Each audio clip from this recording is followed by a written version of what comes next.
"Mr. Whitmore, please don't look at her like that. She's just a child."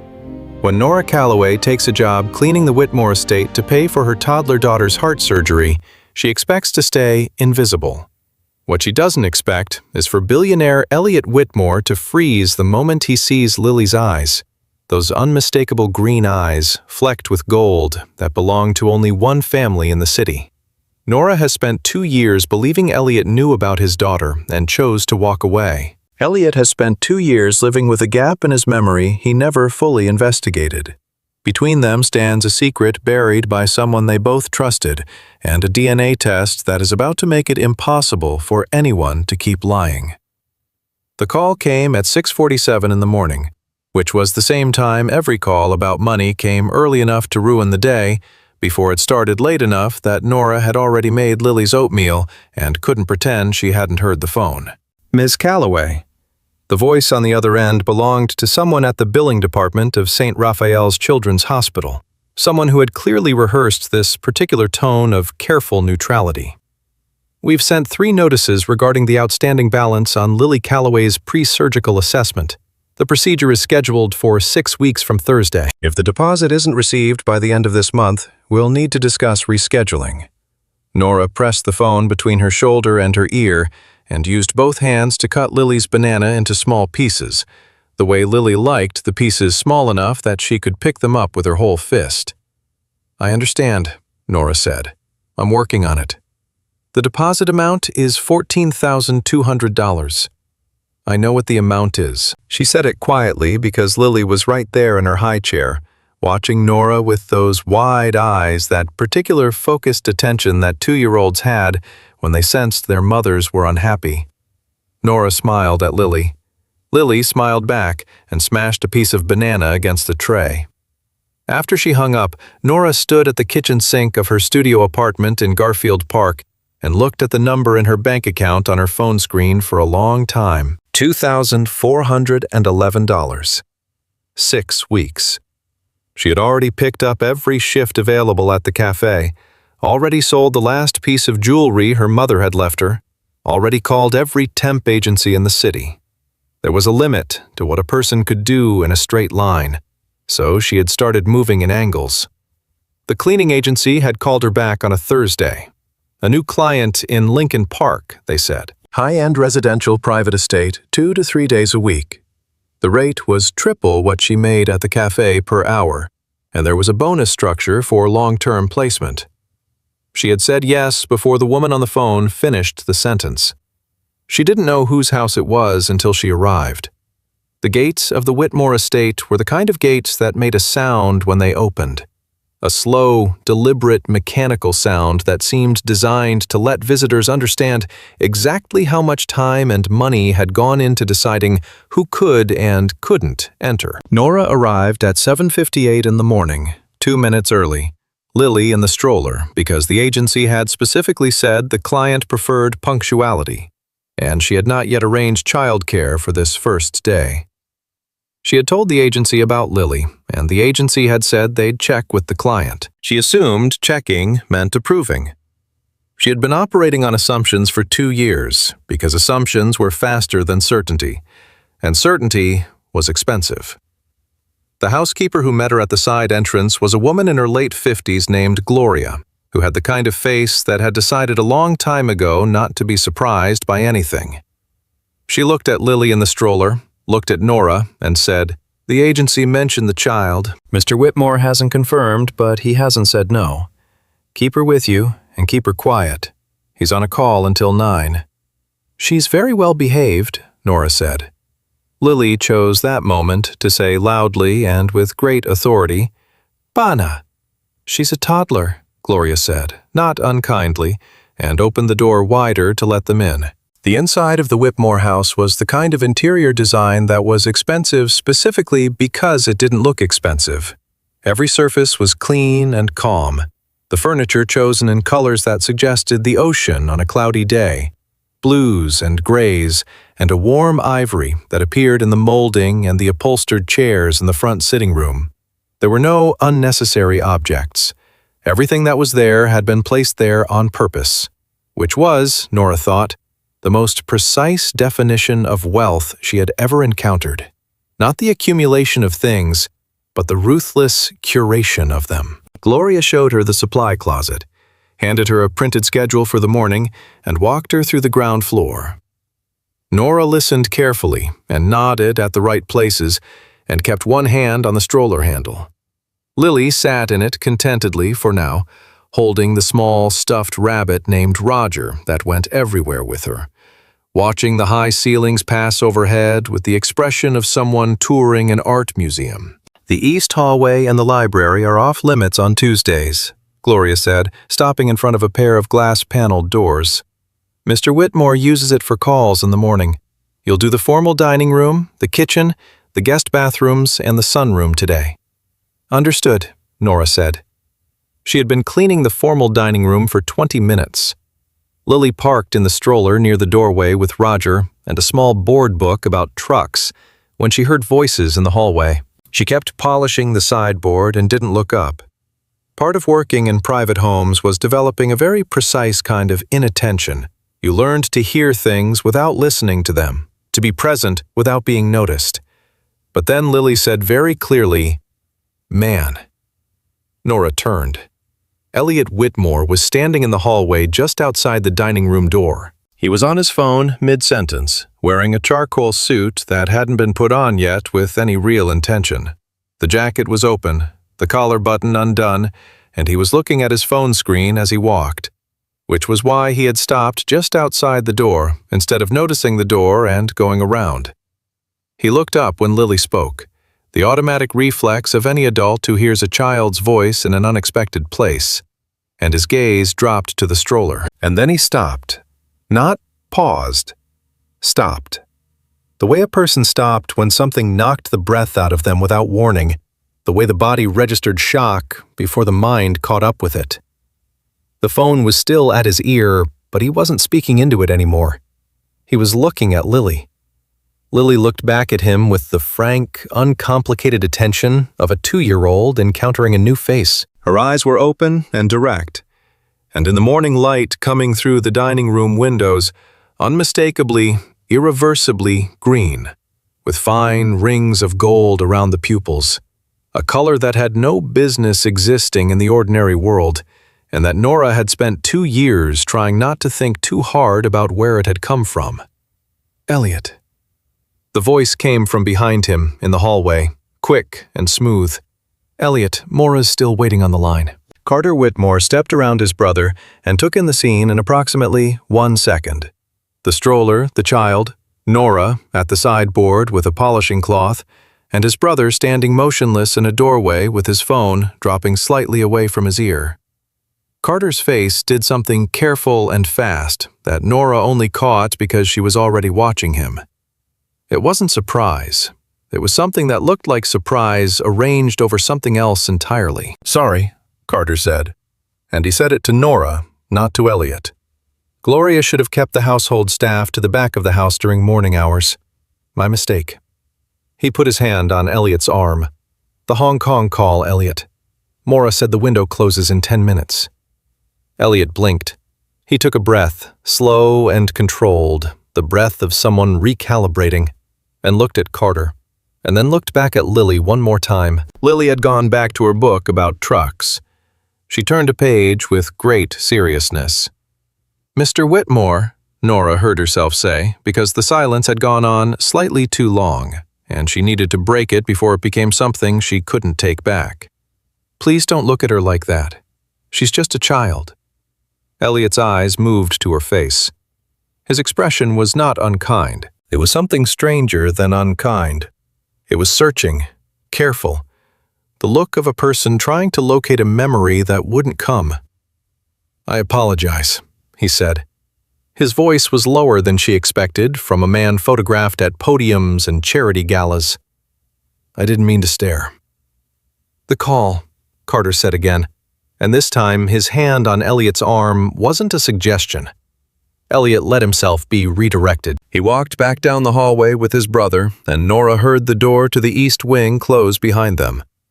She put the polishing cloth down on the sideboard and looked at Lily, who had abandoned the truck book and was now offering Roger to the empty doorway with the generosity that 2-year-olds extended to the universe in general. Nora's hands, she noticed, were not entirely steady.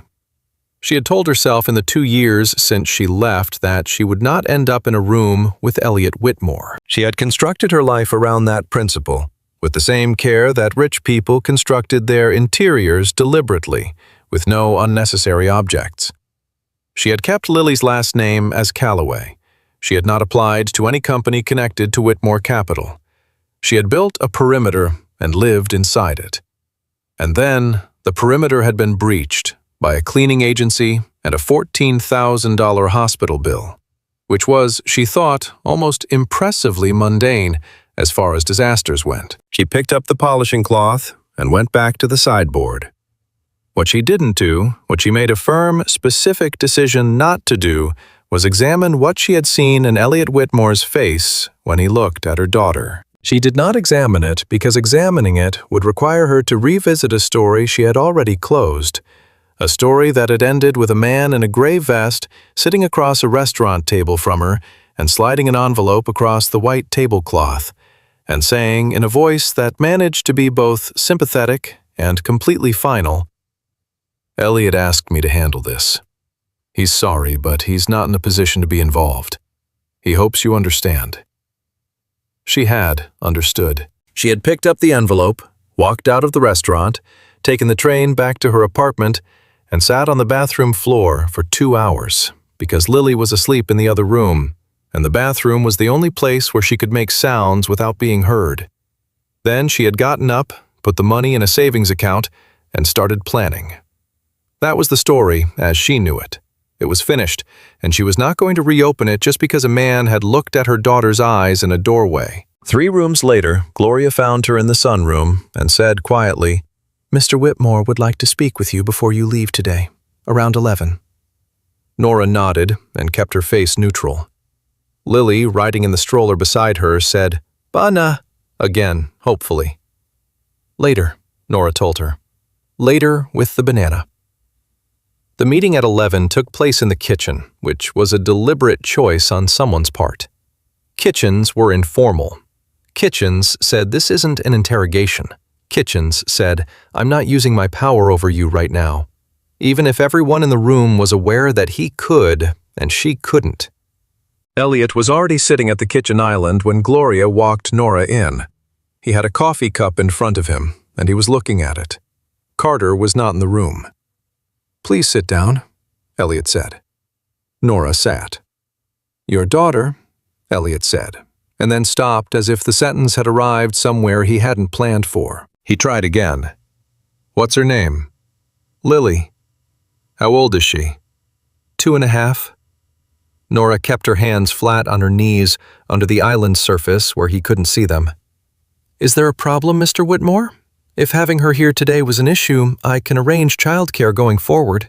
The agency was aware of the situation, but I understand if the arrangement doesn't work." "It's not a problem," he said. "I'm not asking about an arrangement." He looked up from the coffee cup. In the kitchen light, without the motion of walking and the phone at his ear, he was more present than he had been in the hallway. She was aware of him in the specific way she had worked very hard for 2.5 years not to be aware of him. "I want to ask you something directly. I'd rather be straightforward than have this go around in circles." "All right," Nora said. "Have we met before?" The kitchen was very quiet. From the sunroom, she could hear Lily babbling to Roger about something important. "No," Nora said. It was a true sentence the way a door with all its hinges removed was still technically a door. It was true in the specific, narrow sense that they had never been introduced, never sat across from each other at a table and exchanged names, never had a conversation she could point to and say, that was the meeting. What had happened between them had not been a meeting in any recognizable sense of the word.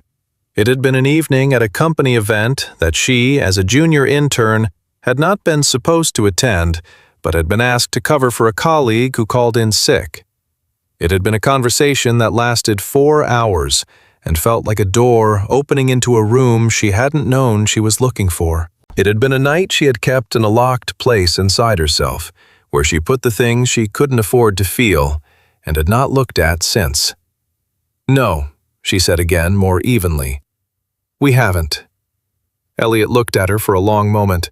His expression was the same expression he'd had in the hallway, searching, careful, the look of someone turning over stones, looking for what was underneath. "All right," he said finally, and picked up his coffee cup. "Thank you, Miss Calloway. Gloria will see you out." She was halfway to the door when he said, without looking up, "I hope Lily's doing well." Nora stopped. "She is," she said carefully. "Thank you." She left the kitchen and collected Lily from the sunroom, and it was only when she was buckling Lily into the stroller in the service corridor that she noticed her hands were shaking in a way they hadn't since the bathroom floor 2.5 years ago. Lily reached up and patted Nora's hand with her small, warm palm. She did it the way children did things, with complete sincerity, and no idea why. "Okay, Mama," Lily said. "Yeah," Nora said. "Okay." What Nora did not know, because she was in the service corridor with the door closed, was that Elliot Whitmore was standing at the kitchen window at that moment with his phone in his hand. He had a contact pulled up on the screen, Dr. James Reyes, private physician, and he was looking at a text thread that he had stopped adding to about a year ago. A thread that had started after a routine physical when Dr. Reyes had mentioned, almost in passing, what he had called stress-induced memory gaps consistent with a sedative compound, detected in an old blood panel from approximately 3 years prior. At the time, Elliot had filed it under things he didn't have time for. He ran 3 subsidiaries and a foundation, and had a board that met every 6 weeks and generated the kind of problems that required all available cognitive space. He was now reconsidering that filing system. He typed slowly. "James, I need to revisit that blood panel from 3 years ago. I need to know everything it showed." He sent it and set the phone face down on the counter. Then he looked out the window at the part of the driveway where the service door opened and waited without entirely knowing what he was waiting for, until he heard the sound of the estate gates opening and closing. Later that same evening, after Lily had been bathed and fed and was asleep, with Roger tucked firmly under one arm, Nora sat at the kitchen table of her studio apartment and did what she told herself she wouldn't do. She opened the small cedar box at the back of her closet shelf, the box that held Lily's original hospital bracelet from the day she was born. 2 photographs from Nora's own childhood that had survived 3 moves, and a folded square of white linen that she had never been able to explain to herself why she kept. She unfolded it now and laid it flat on the kitchen table. The monogram was embroidered in a corner in dark blue thread, the kind of careful needlework that suggested it had been done by hand, not machine. E.W. 2 letters, clean and unadorned. She had found it in her coat pocket the morning after the company event, folded, small, tucked in alongside her transit pass and a receipt from the bar. She had not remembered putting it there. She had not remembered a lot of things from the end of that evening, which she had attributed at the time to the fact that she'd had 2 glasses of wine and had been overwhelmed by a conversation she hadn't been prepared for. The kind of conversation where you talked about your life to a stranger, and the stranger talked back about their life, and somewhere in the talking, you both stopped being strangers, which was a thing that happened and meant nothing, which was what she had told herself repeatedly in the weeks and months afterward. The initials meant nothing, she had told herself. Lots of people had monogrammed handkerchiefs. It was a particular kind of old money affectation that she had encountered exactly once before at her grandfather's estate in rural Ohio before it was sold. She had pocketed the handkerchief in the fog of that night and kept it because throwing it away had felt wrong in a way she couldn't articulate. And articulating feelings was not something she had ever prioritized when there was practical work to do. E.W. She had known Elliot Whitmore's name for 2.5 years. She had seen it on the envelope. She had researched him afterward, not extensively, not obsessively, but enough to know what he looked like in photographs, enough to know the approximate scale of what he had dismissed her from without ever looking at her face. She had seen his initials on company letterhead and on the foundation's annual report, and in the business section of the Tribune, and it had occurred to her exactly 0 times to connect EW on a handkerchief to EW on a company logo, because her mind had built such a thorough wall between that evening and the rest of her life that it processed the two things in entirely separate rooms that didn't share a corridor. She looked at the handkerchief now on her kitchen table and felt the wall develop for the first time a crack. She thought about the way Elliot had looked at Lily in the dining room doorway, not the way a curious stranger looked at a child, not the way an employer looked at an inconvenient situation, the way a person looked when something landed in them that they didn't have language for yet, the way you looked at a face you recognized from a place you couldn't name. She thought about him asking in the kitchen, careful and direct, "Have we met before?" She thought about the blood panel she didn't know about. She thought about the 3 years of memory she didn't know he was missing. She thought about all the information in a room that two people couldn't compare because neither of them knew the other one was holding the piece they needed. She folded the handkerchief and put it back in the cedar box. She closed the lid. She put the box back on the closet shelf. She went to bed and lay awake for a long time listening to Lily breathe through the baby monitor, that steady, ordinary sound that had been the organizing principle of her life for 2.5 years, the sound that made every hard decision make sense. She was not going to revisit the story. The story was closed. But she lay awake for a long time anyway. Across the city, in a house with gates that made a particular sound when they opened, Carter Whitmore sat in the East Wing study with a glass of scotch he wasn't drinking, and his personal phone on the desk in front of him, showing a text alert from a number he monitored without the sender's knowledge. An alert from Elliot's medical contact, Dr. James Reyes, acknowledging receipt of Elliot's message. Carter read the alert twice. Then he drained the scotch he hadn't been drinking, set the glass down with more force than he intended, and picked up his own phone. He had a call to make to a woman named Priya Shetty, who was a legal consultant he had retained 3 years ago for exactly this kind of contingency. He paid her a monthly retainer to remain available and to remain discreet, and, most importantly, to remain fast. "The situation we discussed," he said when she answered on the second ring. "The one I told you would probably never materialize. I need the contingency ready in 48 hours. There was a brief pause on the other end. "Understood," Priya said. "I'll need everything we discussed in the original briefing refreshed and confirmed." "You'll have it by morning," Carter said.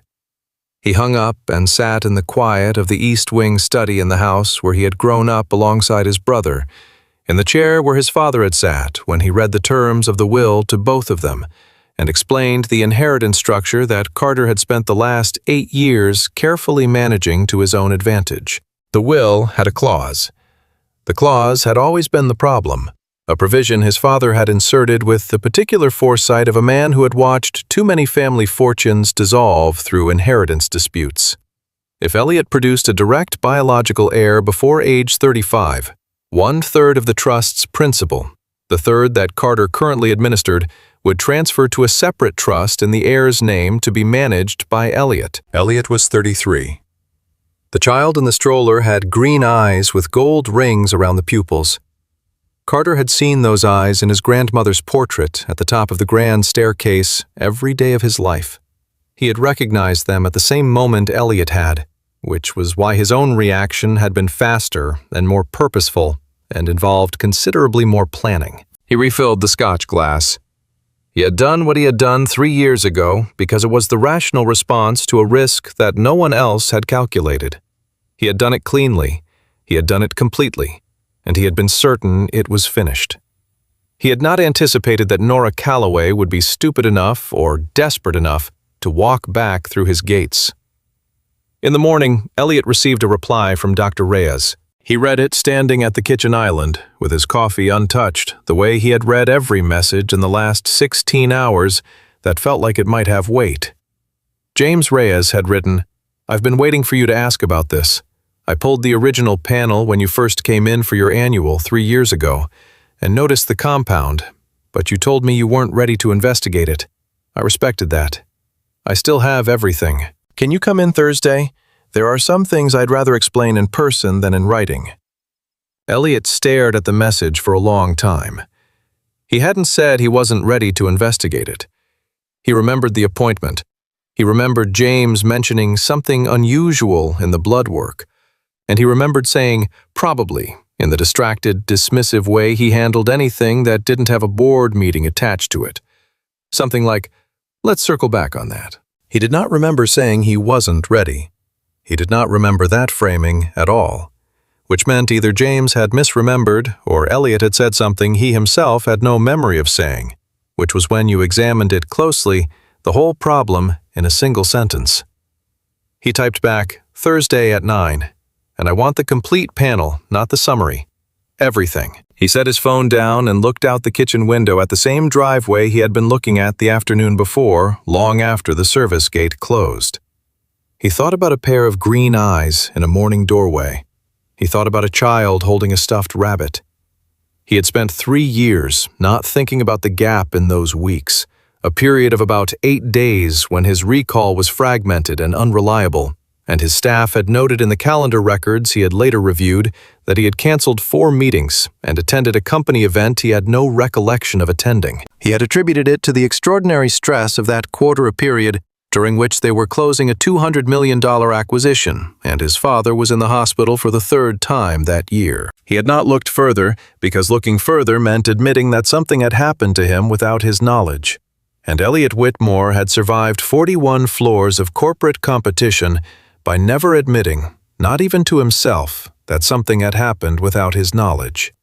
He was revising that policy. Thursday. He would wait until Thursday and hear what James had to say. In the meantime, he would not make any moves.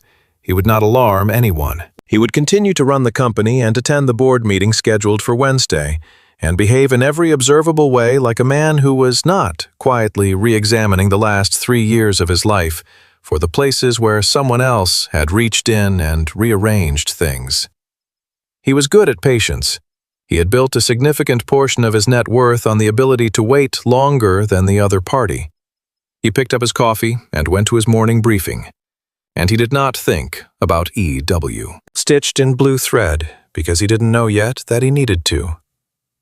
3 days passed before Nora came back to the Whitmore estate, and in those 3 days she had 2 more conversations with the billing department at St. Raphael's.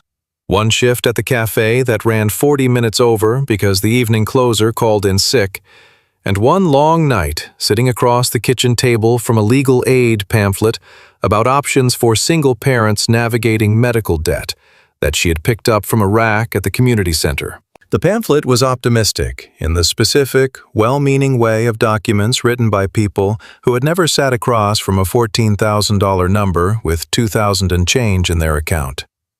She arrived at the estate on Friday, Lily in the stroller again, because the one reliable neighbor who sometimes watched Lily, Mrs. Park, from the 3rd floor, was at her sister's in Milwaukee until Sunday. Gloria met her at the service entrance the same way, with the same face, that had decided not to be surprised. And Nora went to work on the East Wing corridor and the sitting rooms on the 2nd floor. She was working methodically through the 2nd floor hallway when Elliot's personal assistant, a compact, efficient woman named Donna, who wore her hair pulled back so tightly it seemed to be a professional stance, appeared at the top of the stairs and told her that Mr. Whitmore's personal assistant had put in a request to the cleaning agency for Nora's employment background file, and that the agency had provided it as standard procedure. "I'm letting you know," Donna said, in the voice of someone who believed in letting people know things, "because sometimes clients pull background files routinely, and sometimes they pull them for a specific reason, and I find it useful for the household staff to be aware." Nora processed this information. "Thank you," she said. Donna nodded once and went back down the stairs. Nora stood in the hallway for a moment, holding a clean microfiber cloth. She thought about Elliot in the kitchen, asking in that direct, careful voice, "Have we met before?" She thought about an employment background file that would show, among other things, that she had previously worked at a staffing agency that placed her at Whitmore Capital for a 3-month internship 3 years ago. She went back to cleaning the hallway. She was finishing the sitting room windows an hour later when she heard the voice, Elliot's voice, in the room directly on the other side of the wall. the smaller study she hadn't been assigned to clean today. He wasn't on a call. He was talking to someone in the room. She was not trying to listen. But the walls in old money houses were not as thick as they looked, and the study shared a ventilation panel with the sitting room, and his voice carried. "Pulled her file from the agency," Elliot was saying. "She interned at the Capitol offices 3 years ago, third quarter." A pause. "I know what I said."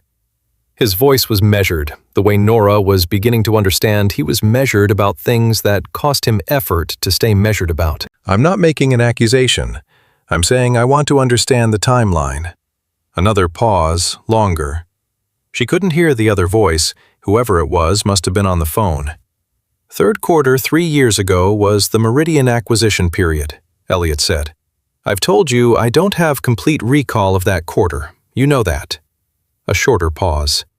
"Carter, I'm asking you to tell me if you remember a Nora Calloway from that period. That's a simple question." The name of the person on the phone landed in Nora's chest like a stone in still water. She made herself keep her hands moving over the window glass. "All right," Elliot said in a tone that had moved from measured to something flatter and more final. "We'll talk when you're back." She heard the click of a phone call ending and then silence from the study. She finished the window and moved to the next one. Her face was entirely calm, which was a skill she had developed over 2 years of working service jobs where emotions were professionally inconvenient. Inside, something that she had been keeping very carefully not thought about was beginning to have edges. It was Carter. The man in the gray vest who had slid the envelope across the restaurant table had introduced himself only as a representative.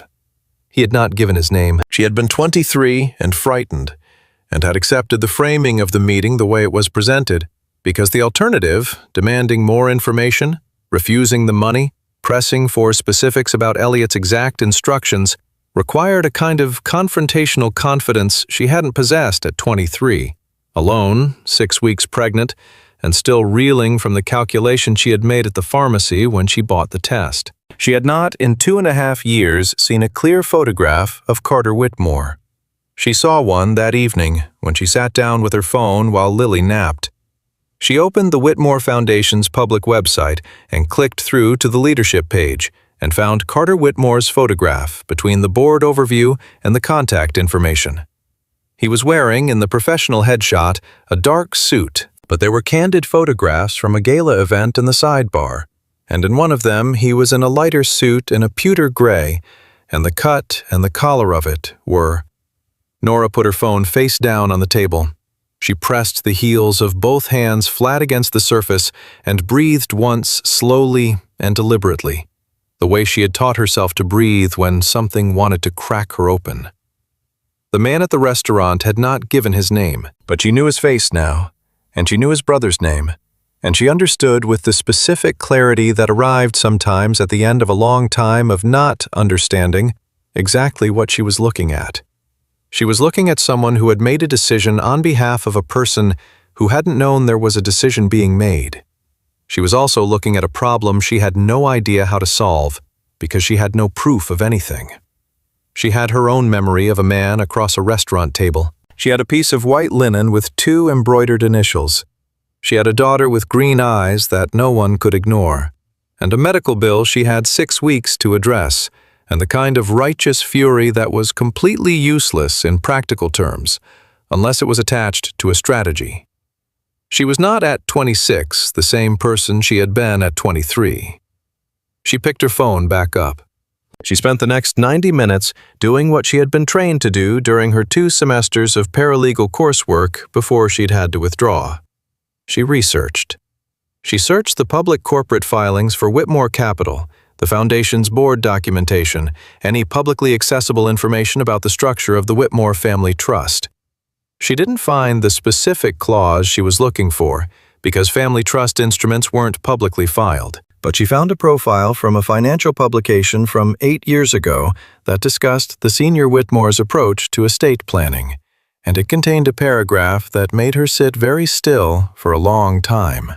The late Robert Whitmore, the article noted, had been deeply focused on ensuring the family's direct bloodline maintained control of Whitmore capital through successive generations, and his estate planning had been described by colleagues as reflecting that priority with unusual specificity. Unusual specificity. She read that phrase twice. Then she went to pick Lily up from the nap mat, and she stood in the doorway of Lily's corner of the studio, the space they called Lily's room, even though it was technically a converted closet with a curtain and a star-shaped nightlight. And she watched her daughter sleep with her small fist pressed to her cheek and Roger tucked under her chin. And she felt something settle in her that was not peace, but was adjacent to it. The clarity of a decision, not yet made, but already known. She went back to the kitchen table. She took the cedar box from the closet and opened it, and took out the handkerchief. She photographed it front and back, with the embroidery facing the light so the stitching was clear. She saved the photographs to her backup cloud account. Then she put the handkerchief back in the box and put the box back on the shelf, and began writing down in the Notes app on her phone every detail she remembered from the evening of the company event 3 years ago, and from the restaurant meeting with the man in the gray vest, and from everything she had ever been told or not told about what had happened. And she wrote it in the ordered, systematic way she had learned in her paralegal coursework, dated and sequenced. No editorializing, just fact stacked on fact, in a column she could look at and see clearly. She titled the document, What I Know. She saved it to the backup cloud account alongside the photographs. She was not ready to do anything yet, but she was done not knowing what she was holding. The following Tuesday, Nora arrived at the Whitmore estate and found that Carter was there. She had not seen him at the estate on her previous visits. She'd gathered from Gloria's offhand comments that he maintained his own residence separately and came and went. But he was there now, in the front hall when Nora arrived through the service entrance, talking on his phone with his back to the kitchen. He turned when he heard the service door and saw Nora, and Nora watched his face perform the same fast, careful arrangement she had seen in the dining room doorway on her first day. "Miss Calloway," he said, and hung up his call smoothly. "Tuesday cleaning." "Yes," Nora said. "Lily not with you today?" The fact that he knew her daughter's name felt like a hand placed on her shoulder that she hadn't invited. "She's with a neighbor today," Nora said. "That's convenient," Carter said. He smiled, and the smile was the practiced, dimensionless kind that people developed when they needed to perform warmth without investing any. "I wanted to introduce myself properly, since I was distracted when we first met. Carter Whitmore." "Nora Calloway," she said, and watched his face for any reaction to the name. There was one. It was small and fast, and he controlled it well, but she was watching for it specifically, which meant she caught it. The tiniest compression at the corners of his eyes, the fraction of a second where his expression reorganized itself. "Nice to meet you," Carter said. "Likewise," Nora said. She went to the supply closet and spent 30 seconds with her hand on the closet door, very still, collecting herself. Then she got her materials and went to begin the ground floor. She was cleaning the kitchen at 10:30 when Elliot walked in. He was in shirt sleeves, which she had come to understand meant it was not a meeting day. On days without scheduled meetings, he worked in his home office in shirt sleeves, and on meeting days, he was fully dressed by 8. The shirt sleeves felt incidentally personal, in a way she chose not to examine. "Miss Calloway," he said, and went to the coffee maker. "Is there anything I can get you?" "We have that covered, actually. Ignore that. Gloria would not thank me for offering the house cleaner coffee from the wrong cabinet." He said it with the slight self-deprecation of someone who genuinely did not always know the social protocol of his own household, which was, she had noticed, one of the more humanizing things about him. "I wanted to say something directly." "Please," she said, and kept her cleaning cloth moving. "I know you previously worked at the Capitol offices," he said. He was not looking at her, occupied with the coffee maker, which she suspected was deliberate, giving her something to look at that wasn't his face, while he said something that was meant to not feel like an interrogation. 3 years ago, during the third quarter, I wanted to be transparent that I know that since you haven't mentioned it. I didn't see a reason it was relevant to cleaning your house, Nora said. That's fair. He turned around with the coffee cup. I don't have any complete recall of that period. That's something I'm currently trying to address with my doctor. I want you to know that, because if we have any prior connection that I'm not aware of, I'd rather know about it than not. He looked at her steadily. This is not a comfortable thing to say to someone I've only technically met twice. Nora stopped moving the cloth. She looked at him for a moment that felt longer than it was. There was a company event, she said. End of August that year. I was covering for a colleague in the event support staff. We spoke briefly. She was choosing the word briefly with surgical precision. Do you remember what we spoke about? It was a long time ago, she said.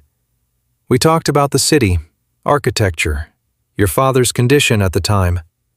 She kept her voice even. General conversation. He was watching her face with the same searching attention he'd had since the first morning. Was there anything else? The kitchen was very quiet. Somewhere in the hallway she could hear Carter's voice on his phone again, the precise cadence of a man managing multiple conversations at once. Someone came to see me a few weeks later, Nora said, and her voice stayed perfectly level, which cost her. A man, on behalf of the company. He said there were some administrative matters to clear up with former event staff. She paused. He wore a gray vest. The change in Elliot's face was not dramatic. It was contained, like most things about him, but it was there. A compression, a stillness, and then the careful, deliberate look of a man who was putting something in a box he intended to return to. I see, he said. I don't know if that's useful information, Nora said, but you asked if we had any prior connection. I wanted to answer honestly. Thank you, Elliot said. He set the coffee cup down. He looked like he wanted to say something more, several things more. But they were in his kitchen, and Carter's voice was in the hallway, and there were approximately 14 things Elliot Whitmore did not yet know that were required to make the next sentence make sense. I'll let you get back to work, he said instead. He left the kitchen. Nora watched the empty doorway for a moment, then picked up her cleaning cloth and moved to the next surface. That evening, she opened the cedar box again. She sat at her kitchen table with the handkerchief in front of her, the photographs saved in her cloud backup, the document titled What I Know on her phone screen. She added one more line. He doesn't remember. He is looking for the same thing I am. He doesn't know Carter was the man in the gray vest. I do. She looked at that line for a long time. Then she added, Lily has a surgery in 5 weeks and 3 days. Carter Whitmore is currently standing between my daughter and her father. I need to be very, very careful. She closed the document. She looked at the handkerchief, the 2 letters in blue thread, clean and plain. She thought about Elliot in his kitchen saying, if we have any prior connection that I'm not aware of, I'd rather know about it than not. She thought about 5 weeks and 3 days. She thought about Lily asleep in her corner of the studio, with Roger under her chin, her small chest rising and falling with the slightly irregular rhythm that the cardiologist had explained in terms Nora had memorized completely and recited to herself sometimes at night when the worry got too large to hold in silence. She folded the handkerchief. She was going to need to move carefully. But she was going to move. She moved on a Thursday, which happened to be the same Thursday that Elliot spent an hour and 20 minutes in Dr. James Reyes's office in River North, looking at a blood panel from 3 years ago. James Reyes was 61 years old, had a medical degree from Johns Hopkins, and had been Elliot's private physician for 11 years. He was the kind of doctor who did not soften information as a professional courtesy. He laid the results on the desk between them, with the straightforwardness of a man who had been thinking about this particular conversation for 3 years and was relieved to finally be having it. The compound is midazolam, James said. A benzodiazepine.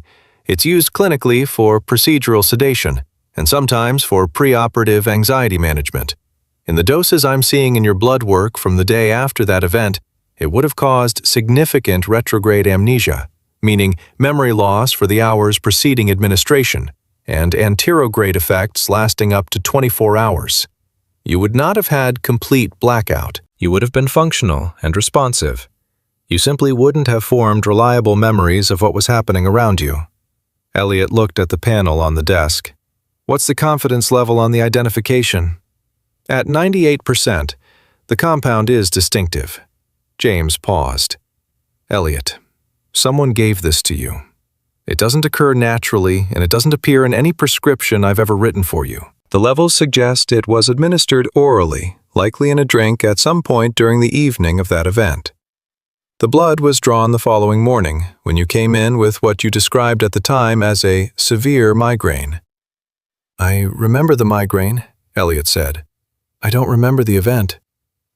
That is consistent with what I'm seeing. A long silence stretched between them. I need the original documentation, Elliot said. The full panel chain of custody, everything you have. I need it preserved formally. Already done, James said. I've kept everything since I first noticed the irregularity. I want to say something else. He leaned forward slightly. I asked you about this 3 years ago, and you told me your exact words were, I know about the gap. Carter thinks it was just stress. Let's not make it into something complicated. I documented that you declined further investigation at that time. The room was very still. Carter was with you at the appointment, James said carefully. He drove you, if I recall. He was in the waiting room. Elliot sat for a moment, looking at the blood panel with the flat, contained attention of a man doing the work of keeping his face entirely neutral, while something underneath his face was doing something very different. Thank you, James, he said. He left the office and sat in his car in the parking structure for 11 minutes before he drove anywhere. Carter had been with him at the appointment. Carter had offered the interpretation, stress, just stress. Don't make it complicated. And Elliot, who owed Carter a debt he had been paying in trust and deference for 8 years, had accepted the interpretation, had said the words James documented, had closed the door on the question. He drove back to the estate without calling Carter. He went directly to his home office, sat down, and opened the personnel records from the third quarter events staffing from 3 years ago, records he had asked Donna to quietly pull earlier in the week without explanation. He found Nora Calloway's intern record in 11 minutes. She had been placed by an agency assigned to events. Support performance notes from the supervising manager were positive. She had not returned for the following quarter. Reason for departure? Voluntary, personal reasons. Personal reasons.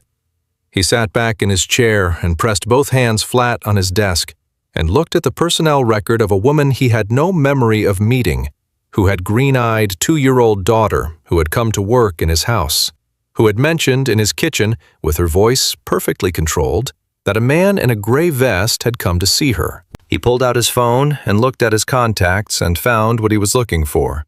In Carter's calendar synced to the family shared assistant account, a lunch booking from 3 years ago, 2 weeks after the company event at a restaurant in the West Loop. No notation for who the lunch was with. A 2-hour block.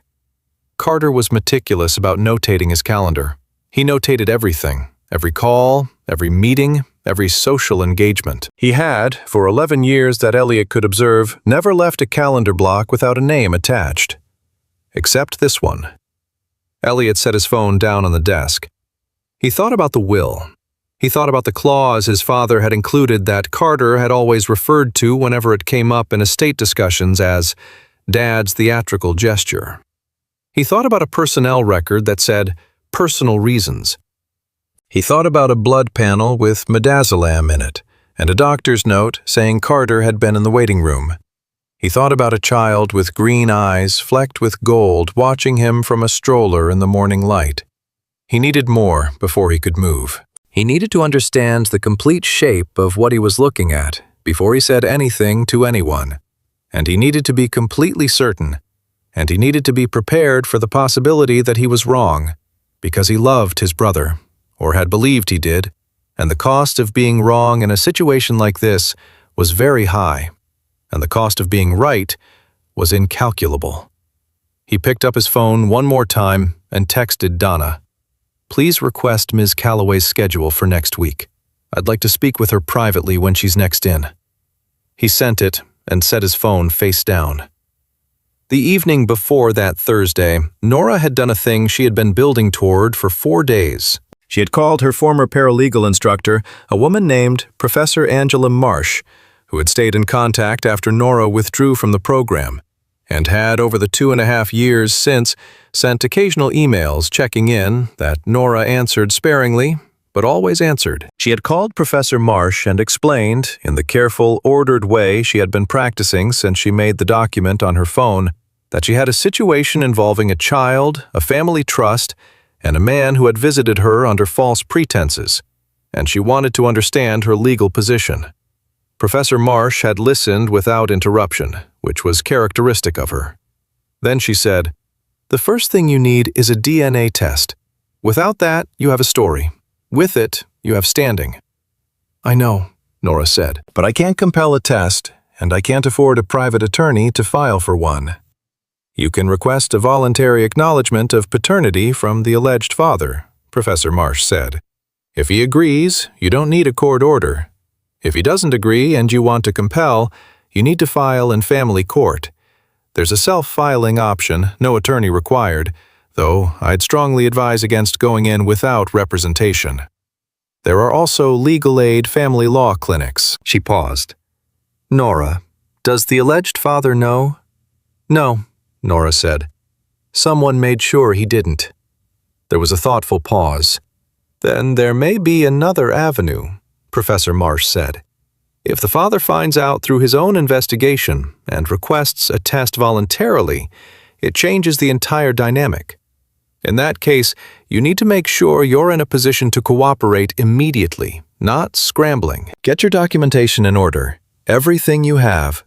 Date and sign it and have it witnessed."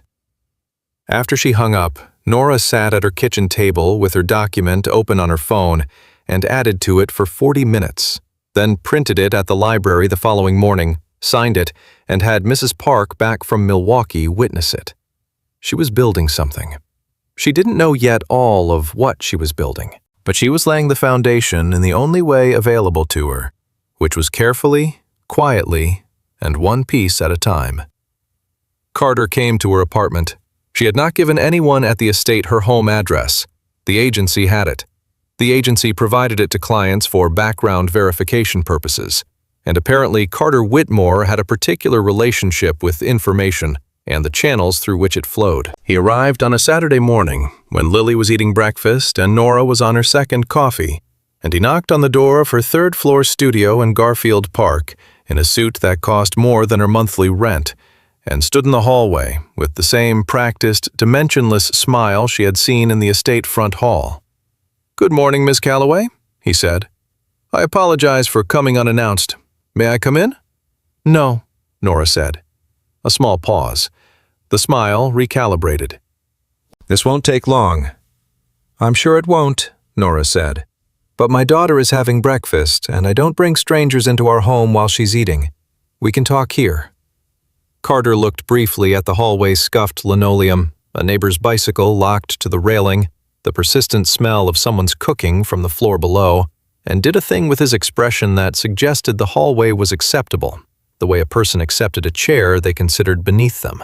"I wanted to speak with you about your employment arrangement at the estate," Carter said. "I have some concerns about the situation." "What kind of concerns?" "My brother has become interested in your background." He said interested the way someone said complicated, as a word that was doing a lot of work in the service of a simpler word he preferred not to use. "He's pulled your previous employment records from the Capital internship period. He's been reviewing some old files. I think you can appreciate that this creates a delicate situation for everyone involved." "I'm not sure I see the delicacy," Nora said. "I worked at the Capital offices for 3 months 3 years ago. That's a fact. It's in my records. If your brother has questions about that period, he's welcome to ask me. He has questions about more than that period, Carter said. He said it quietly, which was she had come to understand the register he used when he was being most precise. He's been in contact with his physician.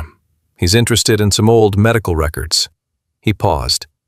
I'm telling you this because I think it's useful for you to have complete information before making decisions. That's very thoughtful, Nora said. The smile didn't waver, but something behind it sharpened. You're in a difficult financial position, Miss Calloway. I'm aware of the situation at St. Raphael's. The surgery deposit the timeline. He tilted his head slightly. I would like to help resolve that, directly and completely before the end of this week. Nora looked at him. The full surgery cost, Carter said. Not just the deposit, everything, plus an additional settlement for your relocation expenses. I would suggest a city with good pediatric cardiac programs. Denver has excellent options. Or Boston. We would naturally want to ensure Lily had the best possible care after this procedure. In the kitchen, Lily banged her spoon on her oatmeal bowl and said something enthusiastic to Roger, who was propped against the cup she'd requisitioned as a seat for him. You want me to leave Chicago? Nora said. I want you to have options, Carter said. I want Lily to have the care she needs. Those two things happen to align in this case with a particular geography. And in exchange, Nora said, I signed something. A standard non-disclosure, boilerplate. He said boilerplate the way people said it when they wanted the other person to think the details didn't matter. It simply formalizes what has effectively already been the arrangement for the past 2.5 years. You live your life, Lily lives hers. The Whitmore family's private affairs remain private. Nora looked at him for a long moment. She was aware of several things simultaneously. The document on her phone, saved and printed and witnessed. The photographs of the handkerchief in her cloud backup. Professor Marsh's voice saying, You need to be in a position to cooperate, immediately. The sound of Lily narrating something to Roger in the kitchen. The bright, unbothered voice of a 2-year-old for whom the world was still mostly manageable and almost entirely kind. She thought about how much the surgery cost and how far $2,000 was from $14,000, and how 6 weeks was not very long. She thought about sitting on a bathroom floor. She thought about Carter Whitmore's face in a restaurant 3 years ago, which she hadn't known was his face, sliding an envelope across a white tablecloth. I need to think about it, she said. Something in Carter's expression shifted toward relief, which he controlled quickly. Of course, he said. Take a few days. I'll have the paperwork drawn up and send it through the agency as an administrative document, so there's no awkwardness. The amount would be transferred within 48 hours of signing. I said I need to think about it, Nora said. I didn't say yes. Of course, Carter said again, and the smile returned to its full operational capacity. Take the time you need, but do keep in mind the timeline at the hospital. These things have a way of becoming urgent. He left. Nora closed the apartment door and leaned her back against it and looked at the ceiling for a moment.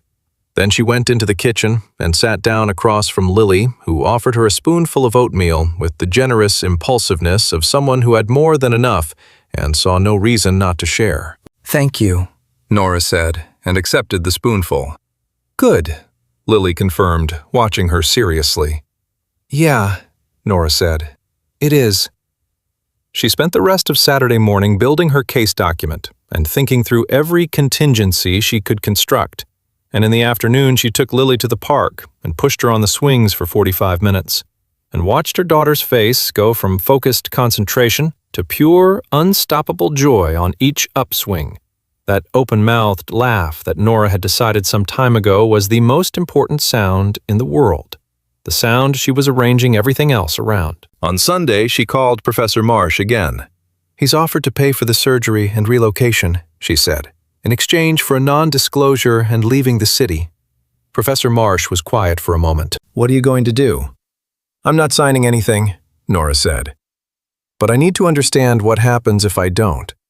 If I refuse, does he have anything he can actually use against me? What he likely has, Professor Marsh said carefully, is time pressure and financial leverage.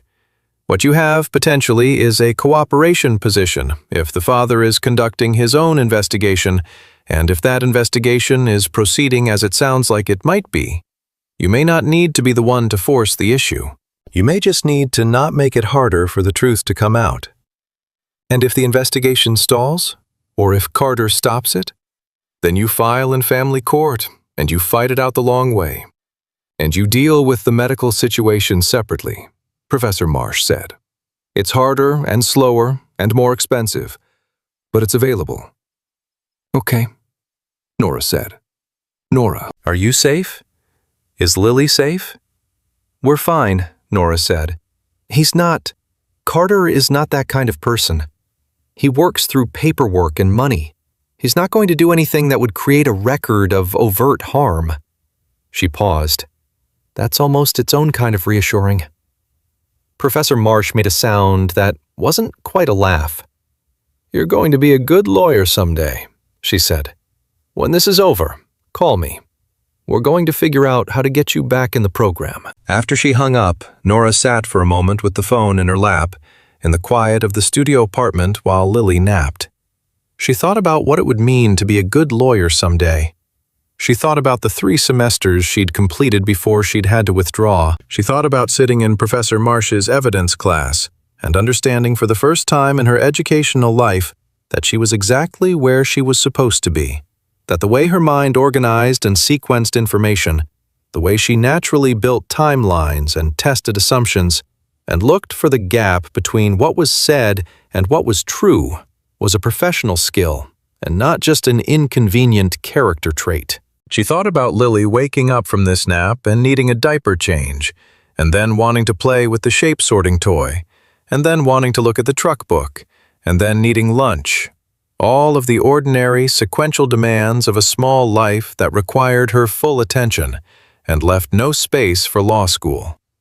She thought about Elliot Whitmore sitting in a doctor's office somewhere in the city this week, looking at a blood panel, trying to reconstruct something that someone had deliberately taken from him. She was not going to sign Carter's papers, but the surgery clock was running, and she could feel it the way you felt a current in water before you could see it moving. On Monday, Carter found a way to create a 3rd meeting, this one at the estate itself, in the garden, while Nora was doing the exterior furniture as part of the quarterly deep clean the agency had assigned. It was a sunny morning, and the garden was the kind of beautiful that cost a great deal of effort to make look effortless. And Carter was standing near the stone wall at the far end with a coffee cup when Nora wheeled her cart out through the French doors. Have you had time to think? He asked. Some, Nora said, and began on the garden furniture. The paperwork is ready, Carter said. If you want to review it, I can have it sent today. I'd have my own attorney review it, Nora said. Of course, Carter said. She worked for a moment in silence. Carter didn't leave, which meant he had not finished, which meant there was a different part of the conversation coming. My brother is a good person, Carter said eventually. He said it with something that sounded underneath the practiced surface of it, like he almost meant it. He's just not well equipped for this kind of complication. It would upend things he's built. It would create obligations he hasn't prepared for. I'm not saying that to be unkind to you or to Lily. I'm saying it because it's true. He paused. I've spent 12 years managing the things Elliot isn't equipped for. That's just how our family works. Nora kept moving the cloth over the garden chair. Does your brother know that's how your family works? A short silence. Elliot trusts me, Carter said. That's not a manipulation. That's a fact of our relationship. I'm sure it is, Nora said. I want to give Lily a good outcome, Carter said. That's genuinely true, Miss Calloway, even if you don't believe it. The surgery, the care, the financial security going forward, I can make all of that happen cleanly and quickly. What you'd be choosing instead is a long, complicated, very public process that will be painful for you and frightening for Lily, and likely inconclusive for a year or more. He let that settle. I know what the hospital timeline looks like. I know what it means if she doesn't have that surgery. The garden was very quiet. Somewhere in the neighboring property, a lawnmower ran for a moment and stopped. Nora put down the cloth. She turned and looked at Carter Whitmore directly for the first time since he'd arrived in her hallway, and let him see her face without the professional neutrality she had been maintaining. "You came to see me 3 years ago," she said. "You didn't give me your name. You told me Elliot knew about the pregnancy and didn't want to be involved." She watched his face. "He doesn't know, does he? He has no idea. You went to see me on your own and told me it was his decision." Carter's face did something she hadn't seen it do before. It didn't rearrange. It went for just a moment completely still, the stillness of a person who has been certain they are holding all the cards and has just discovered that the other player can see the table. "That's a serious allegation," he said carefully. "It's not an allegation," Nora said. "It's what happened. I'm not making a threat. I'm just telling you that I know what you did, and I'm not signing anything. And you should probably stop coming to places where I am." She picked the cloth back up. "Please enjoy the rest of your coffee, Mr. Whitmore." Carter looked at her for a long moment. The practiced smile was entirely gone. What was underneath it was not rage. It was the tight, controlled expression of a man recalculating under pressure. He walked back into the house. Nora cleaned the garden furniture for 20 more minutes, methodically corner to corner. And when she was done, she went to the supply closet and stood in it for a moment with the light off and her back against the shelves, and breathed deliberately and carefully 3 times. Then she turned the light on and wheeled the cart out to the next assignment. What she didn't see was Elliot standing at the window of his second-floor office, which overlooked the garden. He had been there for the last 12 minutes. He had not been able to hear the conversation. He had only been able to see Carter standing near the wall and Nora working, and Carter speaking and Nora eventually turning and saying something, and Carter's face doing the thing Elliot had privately called the stillness for 20 years. The specific expression his brother wore when someone had landed on something true that he hadn't wanted found. Elliot had learned to recognize that expression when he was 14 years old.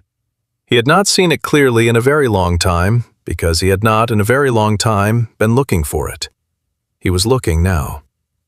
He stepped back from the window. He picked up his phone and called Donna and said, "I need to move the Wednesday board meeting to Thursday, and I need whatever time slot Ms. Calloway is scheduled in on Thursday blocked for a private meeting." A pause. "Yes, my schedule, not Carter's calendar." He hung up and sat back down at his desk. He opened the file folder that contained the documentation James Reyes had given him and looked at the blood panel for the 3rd time in a week. He had been operating under a fundamental assumption for 3 years that the gap in his memory was something that had happened to him, like weather, like illness, a failure of his own neurochemistry under stress, the possibility that it had been done to him by someone who knew his schedule and had access to his drink at a private company event, and had been in his doctor's waiting room afterward to manage the interpretation of results, had always been technically available as a hypothesis, and had never until this week been one he had seriously entertained. He was a careful man.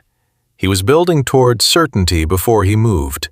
But the garden window had just moved his internal timeline considerably forward. That night, Elliot did something he hadn't done in 3 years, which was go through the personal photographs on his old phone, the one he'd retired after the Meridian acquisition, because the new company-issued device had better security architecture. He found the old phone in the top right drawer of his home office desk, where it had lived since he transferred its contacts, and he charged it, and he sat at his desk while it powered up and looked at the wall. The 3rd quarter of that year was not entirely dark in his memory. It was more like a building in which most of the rooms had lights and a few did not. He remembered the acquisition negotiations. He remembered the pressure his father's condition, the board's anxiety, the counterparty's team playing games with the timeline that required him to be in 3 places simultaneously. He remembered the period of the event in fragments, arriving at the event venue, talking to someone from the Tokyo office, a tray of drinks being offered by someone he couldn't place. After that, the rooms were dark. The old phone came back to life. He scrolled through the photos. Most of them were what he expected.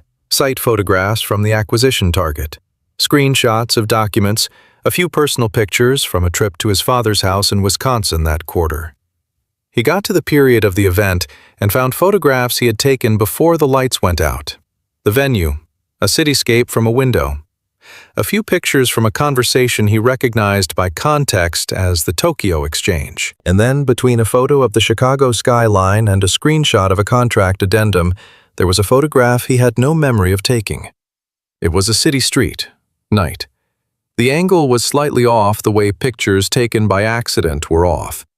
He had apparently triggered the camera while putting the phone in his pocket or pulling it out. But the street was lit well enough to see two people standing under a streetlight, outside what appeared to be a restaurant or bar near the venue. One of them was himself. He could see the shoulder of his jacket, the back of his head from the downward angle of the camera. The other person was a woman, 20-something, dark hair and a dark coat, and she was looking up at him with an expression that was open and warm and entirely unguarded. The kind of expression a person wore when they were in the middle of a conversation that mattered. Elliot looked at the photograph for a long time. He couldn't see the woman's face directly. The angle and the light were both against it. But something about the posture, the dark coat, the tilt of the head, pulled at something that his memory could not fully deliver. He photographed the old phone screen with his current phone, preserving the image. He sat for another long moment in the quiet of his office. Then he picked up his phone and texted Donna again. Thursday meeting with Ms. Calloway. I need it to be private. No staff, no Carter. Gloria to make herself available for the child if Ms. Calloway brings her daughter. This is important. He set the phone down. He thought about a man in a gray vest and a 2-hour lunch with no name on the calendar. He thought about an intern record that said personal reasons.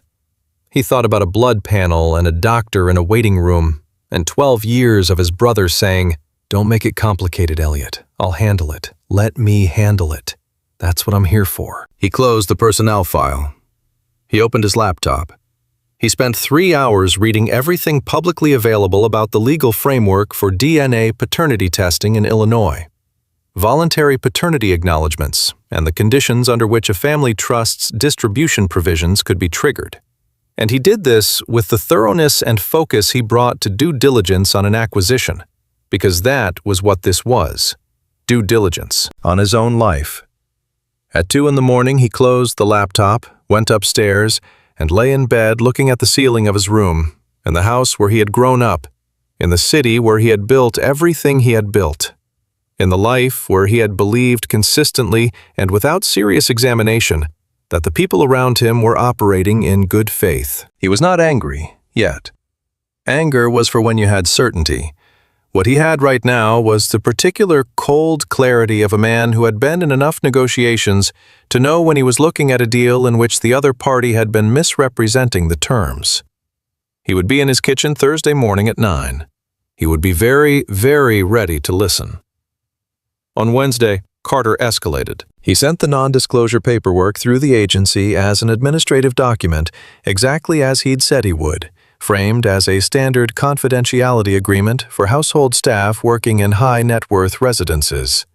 The cover note from the agency said it was a routine requirement for placements above a certain income threshold. Nora received it by email Wednesday evening, opened it, read it in full, identified the specific clause that required her to make no claim of personal relationship or familial connection to any member of the Whitmore family, photographed every page, emailed the photographs to Professor Marsh, and sent a short reply to the agency, saying she would need additional time to review it with her own counsel.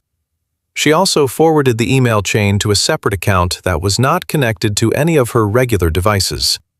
Professor Marsh called her at 9 that evening. "This is not standard household staff paperwork," she said without preamble. "The clause on line 42 is specifically constructed to preempt a paternity claim. Whoever drafted this is a specialist. Don't sign anything." "I'm not going to," Nora said. "Good. And Nora, if you have the opportunity to speak with the father directly before this gets any further along, take it. Everything changes if he's actively trying to find the truth. Everything. Nora thought about Donna's message that had come through the agency that afternoon. Mr. Whitmore has requested a private meeting Thursday at 9, if Ms. Calloway is available. I think I might have that opportunity, she said. Then be ready, Professor Marsh said. Tell him what you know, in the order you know it. Don't editorialize. Just the facts, the sequence, and the evidence you have. That's what I've been practicing, Nora said. After she put Lily to bed that night, Nora sat at the kitchen table one more time and went through her document, the one titled, What I Know, and read it from the beginning. It was 6 pages now, single-spaced, dates and facts and sequences, witnessed and saved and backed up 3 ways. She thought about what it had cost her to build this document. Not in time, the time was manageable, but in the specific kind of courage it required to stop living inside the story someone had told you about your own life and start asking whether the story was actually true. She had believed for 2.5 years that she knew what had happened. She had believed a man had chosen not to know his daughter. She had arranged her entire understanding of herself, the self-sufficiency, the refusal of help, the fierce perimeter she'd built around herself, and Lily around the bedrock assumption that she had been chosen against. The bedrock she now knew was false. She was not sure yet what it meant that it was false. She was not ready to feel all of what it meant. That was something for a time when the surgery was scheduled and paid for, and Lily was on the other side of it, whole and well, and Nora could afford to put down the practical things for a moment and feel the ones she had been keeping in the locked place. But for now, Thursday morning, 9 o'clock, she was ready. She arrived at the estate at 8:45. Gloria met her and, without explanation, led her not to the supply closet, but to the sitting room off the main hallway. A room with 2 armchairs and a low table, and the particular quality of light that came through north-facing windows, steady and clear and without glare. Gloria left a coffee tray and disappeared. Nora sat in one of the armchairs and put her bag on her knees and looked at the room. Mrs. Park had Lily. She had left Lily with her oatmeal and Roger and the truck book and Mrs. Park's calm, grandmotherly reliability, and she had driven here with the cedar box in her bag and her phone with the document and the backed-up photographs, and 6 pages of what she knew in a sequence anyone could follow. Elliot came in at 9 on the mark. He closed the door behind him. He was in shirt sleeves again, which she had come to read as his real state, the version of himself that wasn't performing for a boardroom. He sat in the other armchair and leaned forward with his elbows on his knees, in a posture that was direct and unpretentious and nothing like what the financial press photographs suggested he was. "Thank you for coming," he said. "You asked," she said. "I did." He looked at her. "I'm going to tell you what I know, and then I'd like you to tell me what you know, and I'd like us to do this without managing each other. Is that agreeable?" "Yes," Nora said. He told her about the blood panel. He told her about midazolam and retrograde amnesia and James Reyes and the conversation he'd had in the doctor's office 8 days ago. He told her about the personnel file and the calendar entry with no name. He told her about standing at the window watching her in the garden. He said all of it with the precision and economy of a man who had been preparing it in his head and had edited it down to exactly what was necessary. He did not apologize or speculate. He stated facts. And when he was done, he picked up his coffee cup and waited. Nora took the cedar box out of her bag. She set it on the low table between them and opened it and took out the handkerchief and laid it flat. "I found this in my coat pocket the morning after the company event," she said. "I don't remember how it got there. I've kept it because I couldn't explain why I was keeping it, and I've learned to trust that impulse." Elliot looked at the handkerchief. Something moved in his face, swift and involuntary. The recognition reflex that the body ran before the mind caught up. "That's my father's monogram style," he said. "Each of us had a set with our initials in that font. Carter's are in green." "I know," Nora said. "I looked at photographs of him until I found a clear one. His are green. Yours are blue." A beat of silence. I was a junior intern on the event support staff, Nora said. I was covering for a sick colleague. I wasn't supposed to be there. She said it plainly, without apology. We spoke for a long time. I don't remember leaving or how I got home. I remember the conversation, most of it, and then it gets fragmented. I assumed it was the wine. 2 glasses, which is not typically enough to cause the kind of gaps I had. Elliot's jaw was tight. He was listening with every part of himself. 6 weeks later, a man came to see me. He didn't give his name. He said he was there on behalf of the company and that Elliot had asked him to handle some administrative matters. He said Elliot knew about the pregnancy and didn't want to be involved. He gave me an envelope. She looked at him directly. I looked at photographs of your brother until I found a clear one. I know it was him. Elliot set his coffee cup down very carefully. His hands were entirely steady, which she suspected cost him. The pregnancy, he said. His voice was level, with the concentrated effort of a man who had decided to stay in his body during this conversation, no matter what it delivered. Lily is 2.5, Nora said. I was 6 weeks pregnant when Carter came to see me. I did the math. She paused. She has your eyes. I think you saw that. Yes, Elliot said. I saw that. The room was very quiet. The north light came through the windows and lay flat and clear across the table, and the handkerchief with its 2 blue letters. I'm sorry, Elliot said. It came out with the weight of a man who was aware that the phrase was inadequate, and was saying it anyway because it was the only thing that was true enough to say first. I don't know all of what happened yet, but I'm sorry for what you've gone through. I want to be clear that nothing that was done by me. I want to be clear that I would never... He stopped, collected himself. I need you to know that. I'm beginning to understand that, Nora said. I'm not. She stopped too because she had not prepared a speech for this part, only for the fact delivery part, and the feelings she had been keeping in the locked place were pushing against the lock now in a way she needed to manage. I built a lot of things on the assumption that you'd chosen to walk away. It affected how I thought about asking for help, how I thought about Lily's situation. She looked at the table. It will take me some time to reorganize around the truth. Take whatever time you need, Elliot said. But I want to move quickly on the practical side of things. With your permission. He leaned forward slightly. I want to request a voluntary DNA test. Today, if possible. My doctor has a lab relationship. He can have a result in 72 hours. He paused. And the surgery. St. Raphael's. I've already... He stopped, recalibrated. I want to pay for the surgery. I know I'm not in a position to demand anything right now, and I'm not demanding it. I'm asking if you'll let me do that, because regardless of what the DNA test shows, a child needs that surgery, and I have the resources to ensure she gets it, and that's something I can do right now while everything else is being sorted out. Nora looked at him.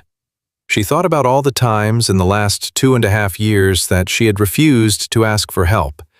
The specific texture of that refusal, the pride in it that she had dressed up as dignity. She thought about what Professor Marsh had said about being in a position to cooperate.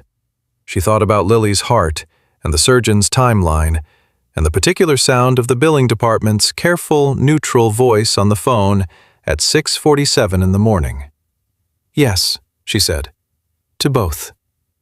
Elliot nodded. His shoulders lowered very slightly the first time since he'd sat down that his body had moved toward anything other than controlled attention. He picked up his phone and sent a message he could see from the brief motion that it was a single name, James, with no text, and put the phone in his pocket. Carter sent me a non-disclosure agreement through the agency, Nora said.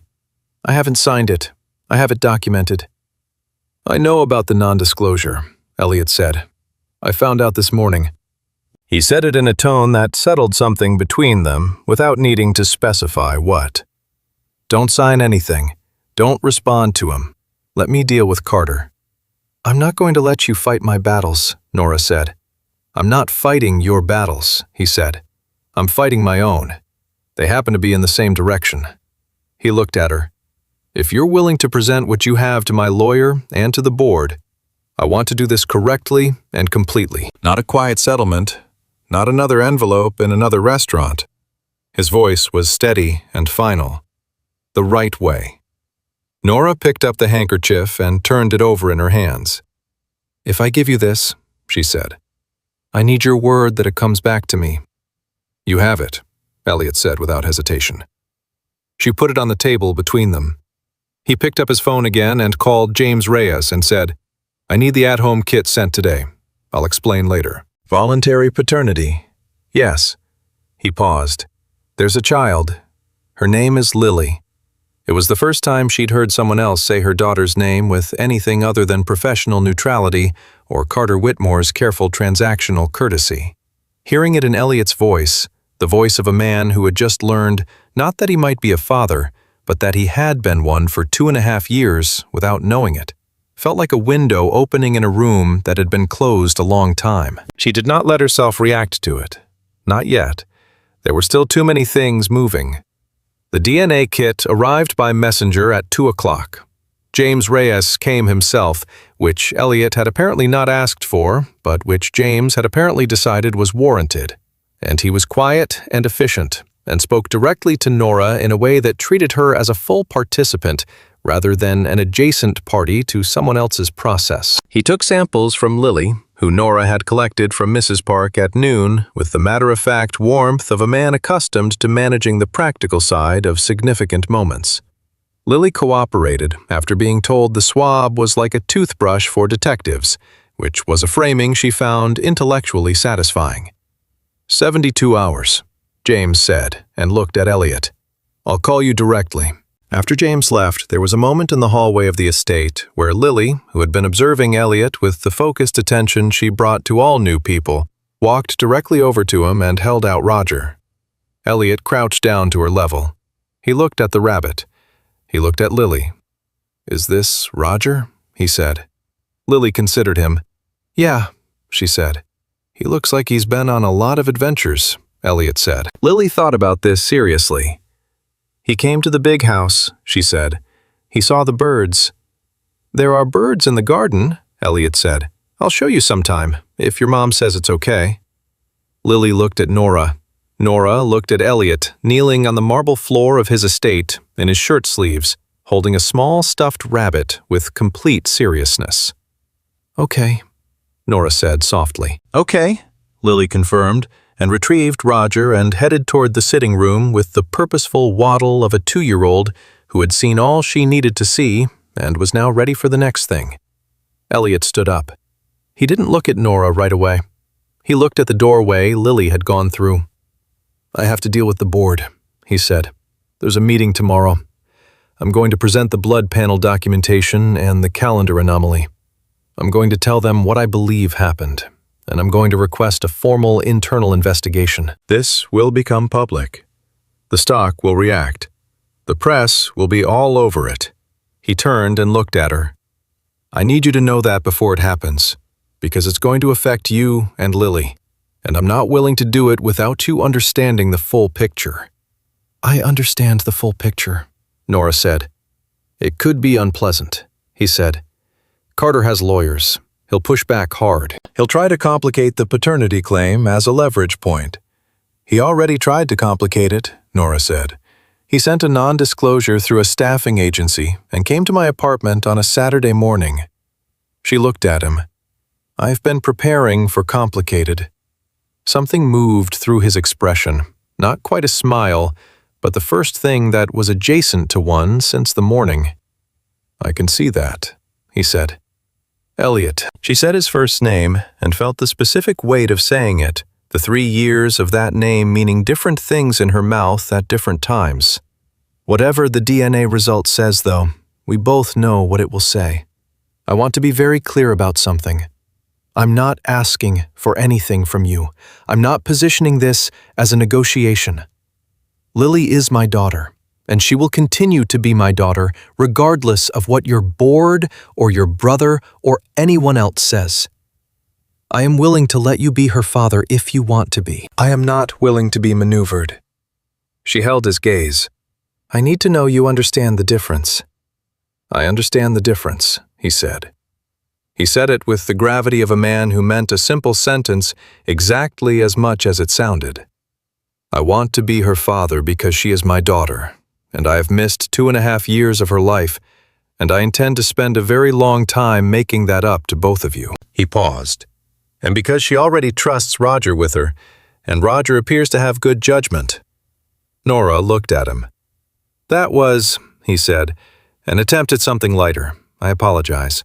The timing was probably off." "No," Nora said.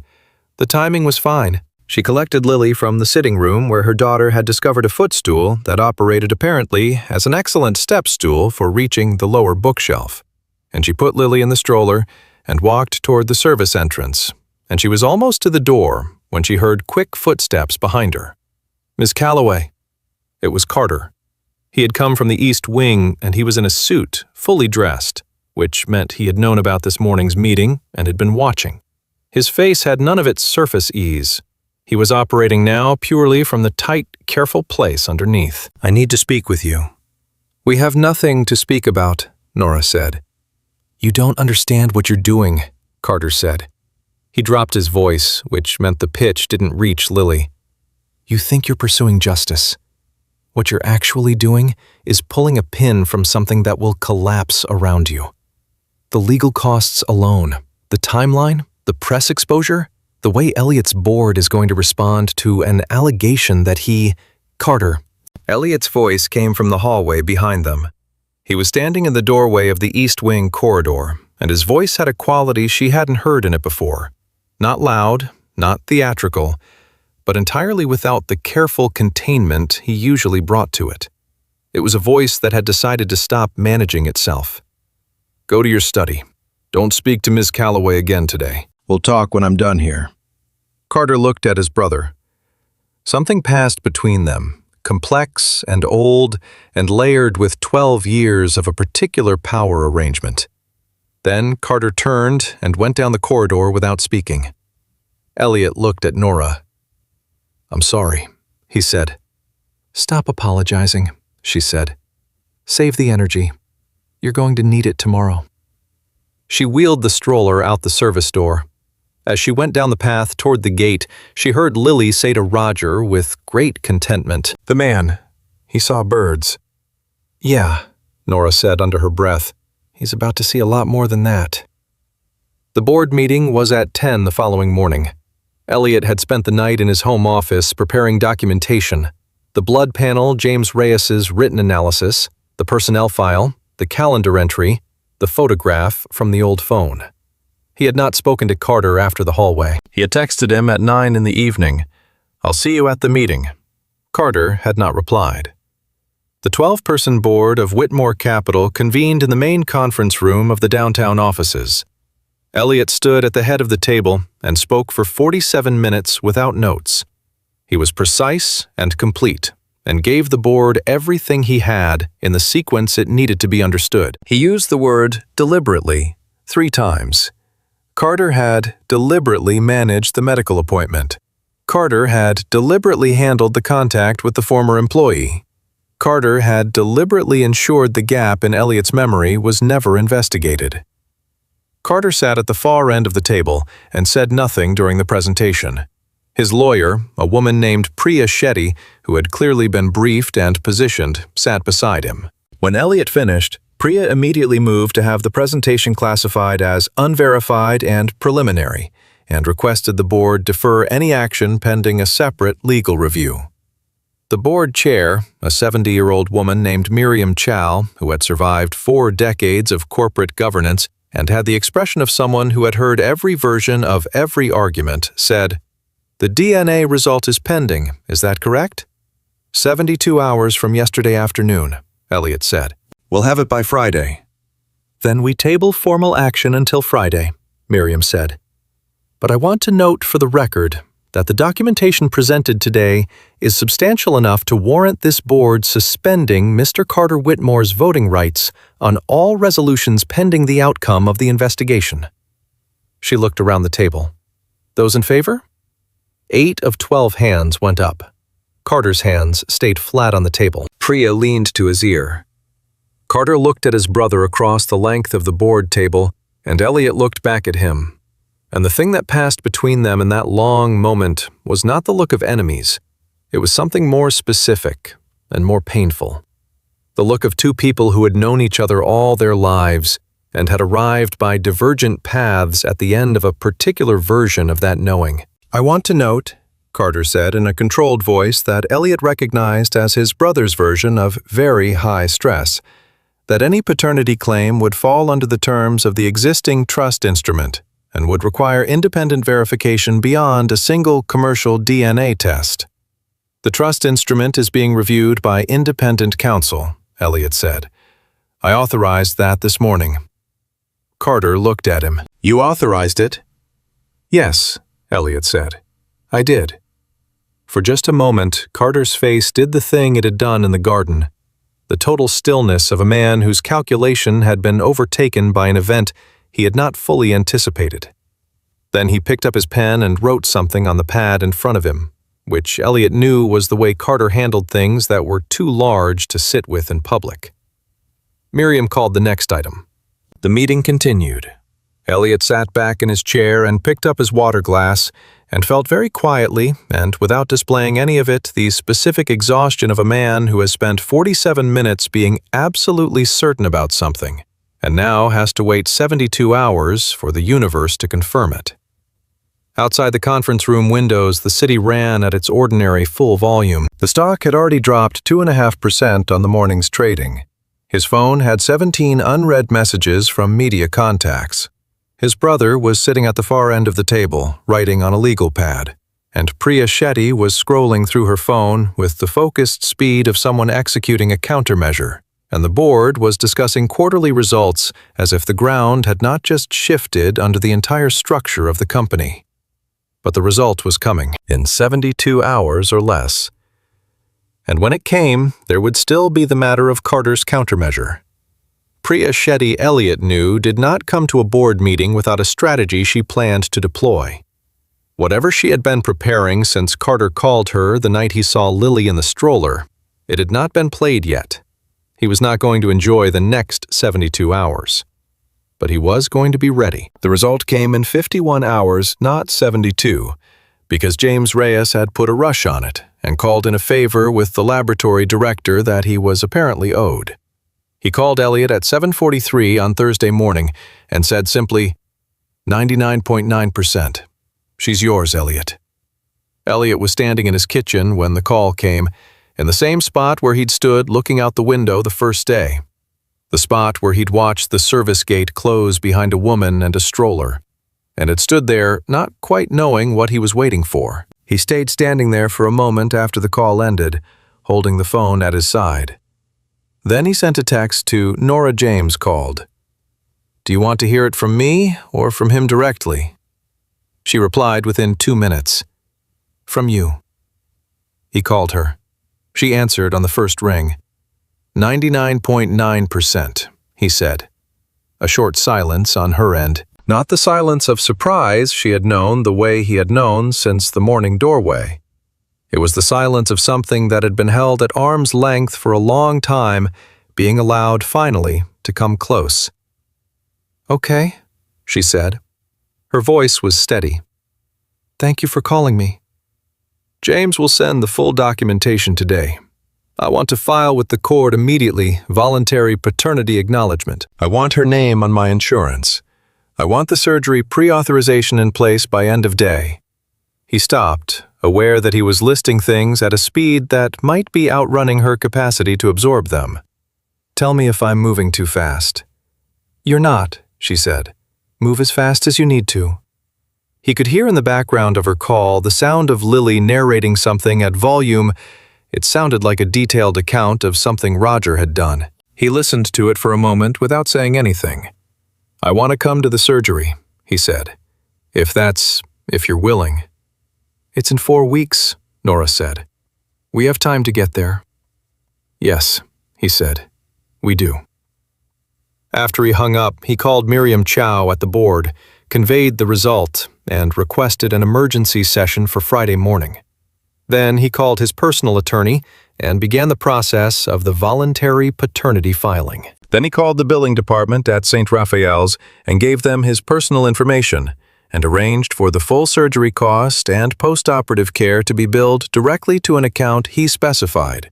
And the woman on the phone, who clearly handled calls from private individuals managing other people's medical bills on their behalf less frequently than she handled distressed parents managing their own, said, "Is there anything else I can help you with today?" in a slightly stunned voice. "That covers it," Elliot said. "Thank you." He hung up and stood in the kitchen for another moment. The morning was clear. The garden outside was already lit. He thought about birds and a 2-year-old who had decided he was trustworthy because Roger had accepted him, and a woman who had built a 6-page document of facts in sequence and brought it to his sitting room with the handkerchief in a cedar box, and had looked at him directly and said, "I am not willing to be maneuvered." He thought about 2.5 years. He thought about what a child looked like at birth, and at 6 months, and at a year, and at a year and a half, and at 2. All the intervals he did not have all the weight and light and noise of a life that had been running parallel to his without him knowing it was there. He felt the loss of it as a specific physical thing, the way you felt the absence of something that should have been there and wasn't, an ache in the shape of a gap. Then he set his phone down, went to his office, and began to prepare for what Carter's lawyer was going to do next, because Priya Shetty had not yet deployed her countermeasure, and Elliot had been in enough negotiations to know that the other side's move came when they had processed the new information and recalibrated, which meant it was coming today or tomorrow, and he intended to be ready for it. He was not wrong. At 3:17 in the afternoon, Priya Shetty filed a motion in family court. The motion alleged that any paternity acknowledgement by Elliot Whitmore was subject to the terms of the Whitmore Family Trust's guardianship provisions, and that, per those provisions, any minor child whose paternity was established under circumstances that could be construed as legally contested required a period of independent evaluation before custody or parental rights could be formally recognized. The motion further requested a temporary injunction preventing any unilateral financial arrangement, including medical payment, that could be construed as establishing a de facto parental relationship before the trust's terms were adjudicated. In simpler terms, Carter's lawyer was asking a court to freeze Elliot's ability to help Lily until a trust dispute could be litigated, which, depending on the judge and the docket, could take weeks. Elliot read the filing at 3:45 and picked up his phone and called his attorney, a man named David Kwan, who had been his legal counsel for 8 years and who read the Shetty filing in approximately 6 minutes and said, "This is a Hail Mary. The trust provision she's citing is not designed for this situation, and any competent family court judge will see through it. But we need to respond tonight, because if she gets a temporary order before our response is on record, the surgery authorization could be frozen for up to a week while the court sorts it out." "What do we need to do?" Elliot said. "I need everything you have. The DNA result, the paternity filing, the medical documentation, the board resolution suspending Carter's voting rights. I need to file a countermotion by 9 o'clock tonight, and I need you to understand that this is going to be an emergency night session kind of situation." "I understand," Elliot said. "Do it." He called Nora at 4 o'clock. "Carter's lawyer filed a motion to freeze the surgery authorization," he said. "My attorney is filing a counter-motion tonight. It will likely be resolved tomorrow. The surgery timeline is not at risk, but I wanted you to know what was happening." A pause. Then, "What do you need from me?"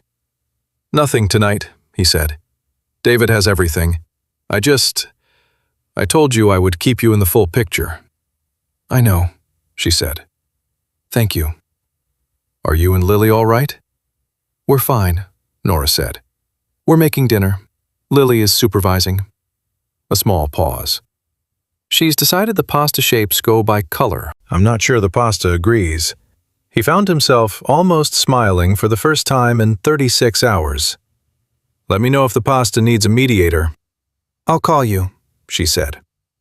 He went back to his desk and worked through the evening alongside David Kwan, who filed the countermotion at 8:52. and at 11:14 that night, a duty judge reviewing the emergency filings issued a ruling. The Shetty motion was denied on its merits. The paternity acknowledgement would stand, and the surgical authorization was confirmed. Elliot read the ruling standing in his home office. He sat down heavily in his chair, and for the first time since this had begun, he let himself be still for a moment, genuinely still, in a way that was not managed or contained. Tomorrow morning, he would deal with Carter face to face. Tonight, for exactly 7 minutes, he allowed himself to simply sit with the fact of a daughter with green eyes, who had offered him a stuffed rabbit and wanted to see the birds.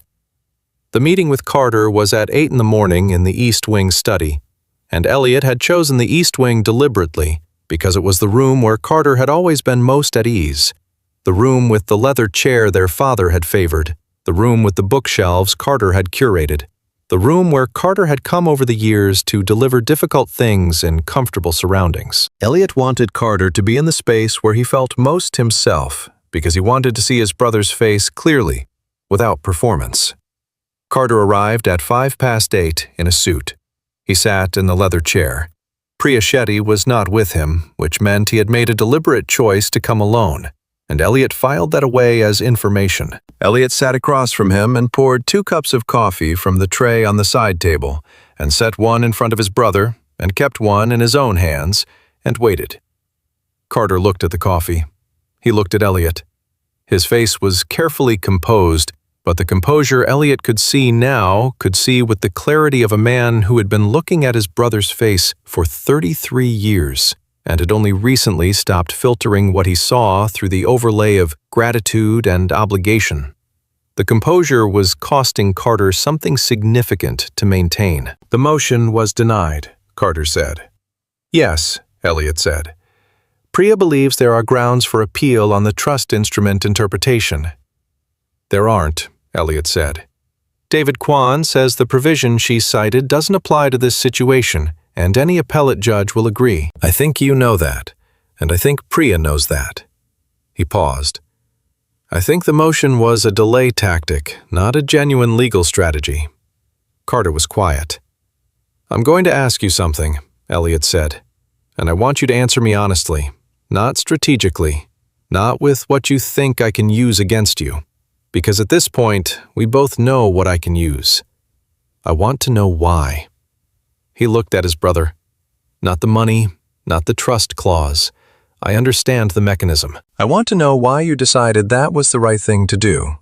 That I wouldn't miss her. That Nora wouldn't suffer. That a child could just not exist in my life and I would be what? Better for it. The fireplace in the East Wing study was not lit. It was May, and the morning was warm, but the room held the particular temperature of a space that had been occupied for a long time by the same family, a warmth that had nothing to do with the fire and everything to do with the accumulated weight of years. Carter picked up the coffee cup. He held it without drinking. He looked at it for a long moment. I told myself it was for you, he said, that you were in the middle of the most important acquisition of the company's history. That Dad was dying, that the last thing you needed was an unplanned... He stopped.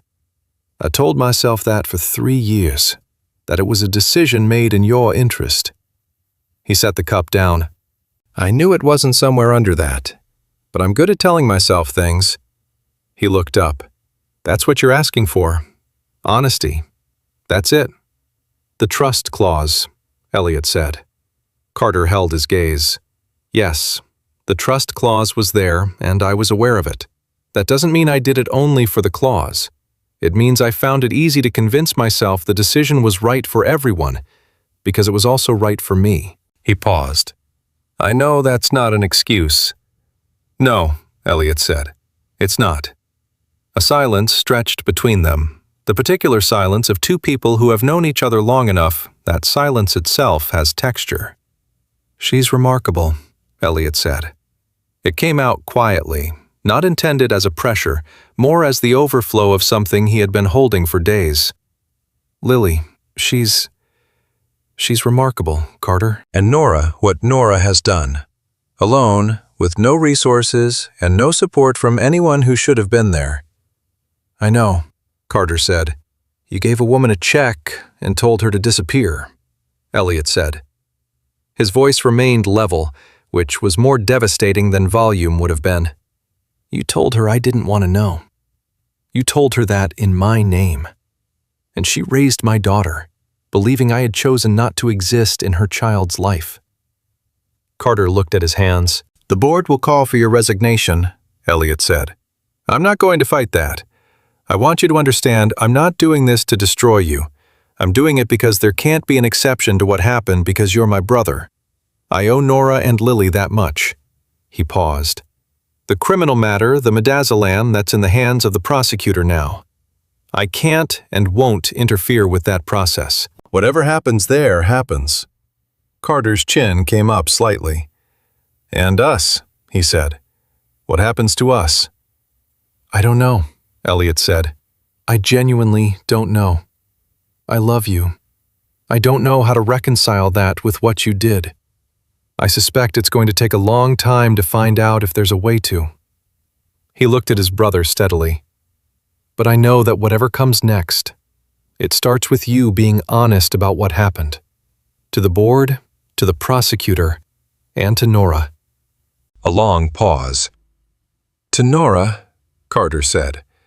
The words cost him something visible. Yes, Elliot said. In person. Carter looked at the fireplace that wasn't lit. He was quiet for a long time. When he finally spoke, his voice had the flat, stripped quality of a person who has removed all the management from it. I'll resign today, Carter said. I'll cooperate with the prosecution. He paused. I'll speak to Nora, if she'll see me. I'll ask her, Elliot said. Carter nodded once. He stood up. He straightened his jacket with the automatic precision of a man whose habits were more reliable than his judgment. Elliot, he said at the door. Elliot waited. She's going to have a good life, Carter said. Lily, I can see that. Whatever she thinks of me, I want you to know I'm not sorry she exists. I was never sorry she existed. His voice held, barely. I was only sorry she was a problem I didn't know how to solve without solving it the way I did. Elliot looked at his brother in the doorway of the East Wing study, in the room they had both grown up in the house they had both inherited, in the life they had both been given, and managed and mismanaged in their different ways. I know, Elliot said. That's the saddest part of it. Carter left. Elliot sat in the East Wing study alone for a few minutes, with the cold coffee on the table and the unlit fireplace and the bookshelves Carter had curated over 2 decades of living in this room. Then he got up and went to his office and began the day. 3 days later, Carter sent his formal resignation to the board. He filed a cooperation agreement with the prosecutor's office.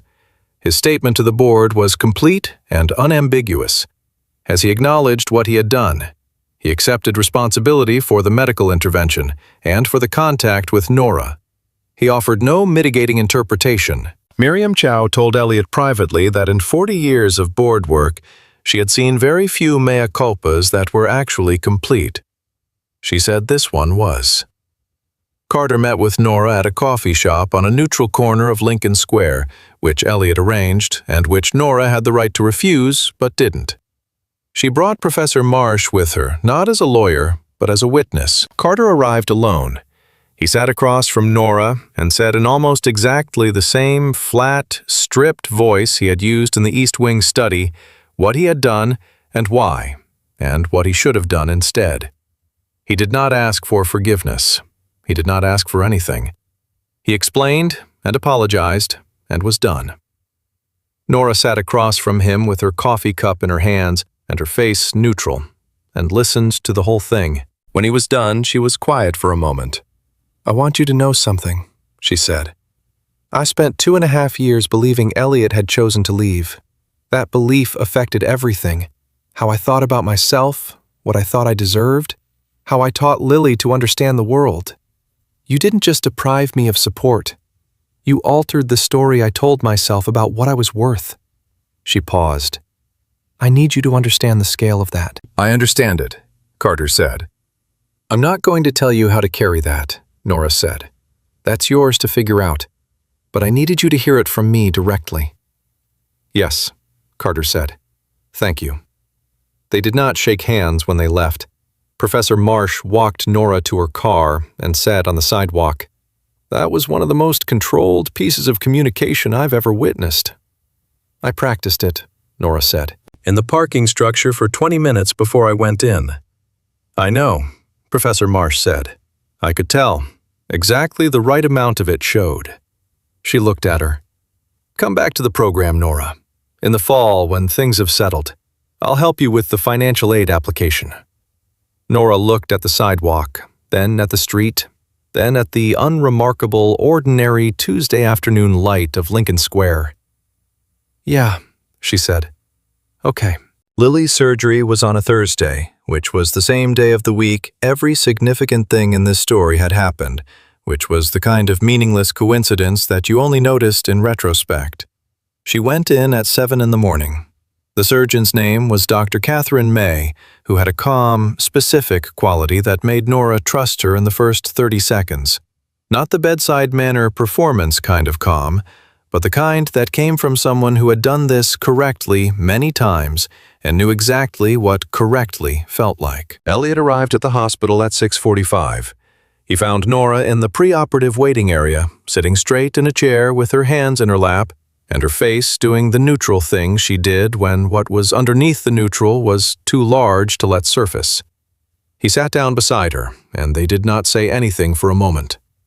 Then he said, "She's going to be fine."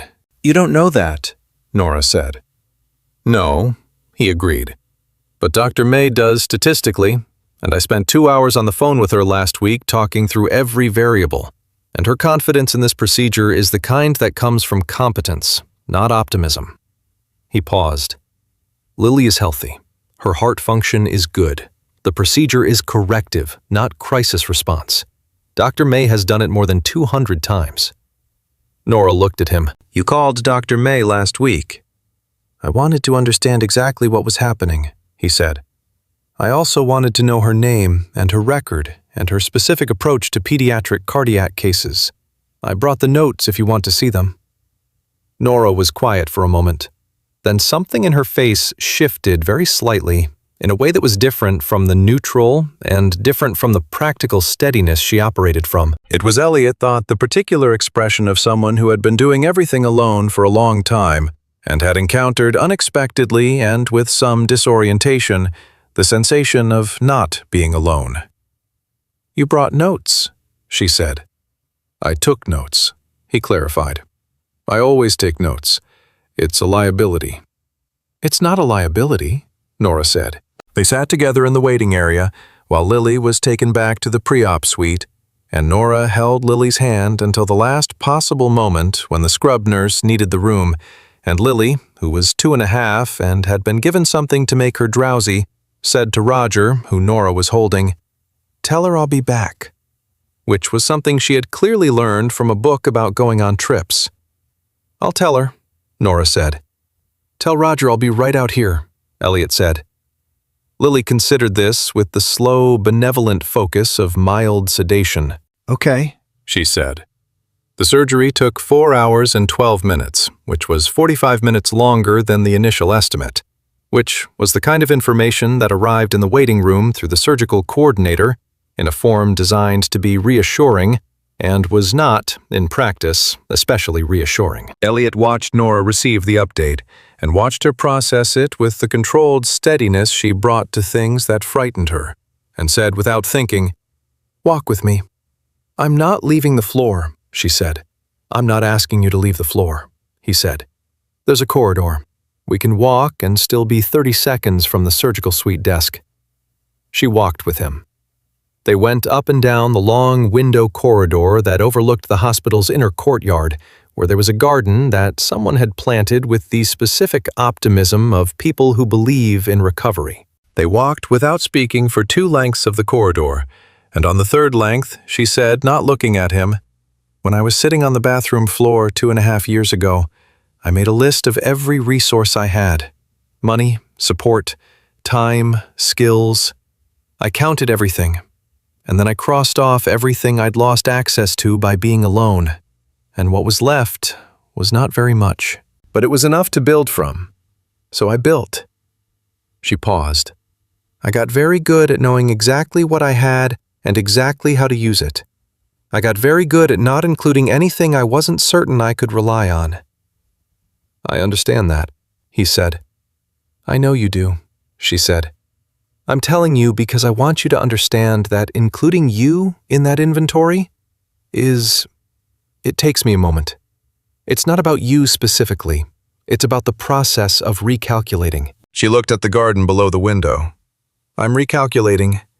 Take whatever time the recalculation needs, he said. I know, she said. You've said that. I meant it both times. She looked at him then. A long, sideways look that had none of the professional neutrality and none of the managed steadiness in it. Just the direct, unguarded quality of someone who was deciding to let something land. Elliot, she said. Yes, he said. Thank you for taking notes on the surgeon. He found himself almost smiling again, the way he had when she'd said save the energy, which was rapidly becoming his favorite sentence. It's a character flaw, he said. You'll have to get used to it. I might be able to manage that, she said. They walked another length of the corridor, and then the surgical coordinator appeared at the desk and waved them over and said Dr. May was out and Lily was in recovery, and everything had gone as intended. And Nora closed her eyes for exactly 2 seconds, and when she opened them, the expression on her face was one that Elliot had not seen before on her. Not neutral, not controlled, not practically focused. It was raw and enormous and open. The face of someone who had been managing a specific terror for months and had just been allowed to put it down. He didn't say anything. He just stood next to her while she let it happen. After a moment, without looking at him, she reached over and gripped his hand once, briefly, hard. The grip of someone steadying themselves on the nearest available solid thing. Then she let go. Let's go find her, she said.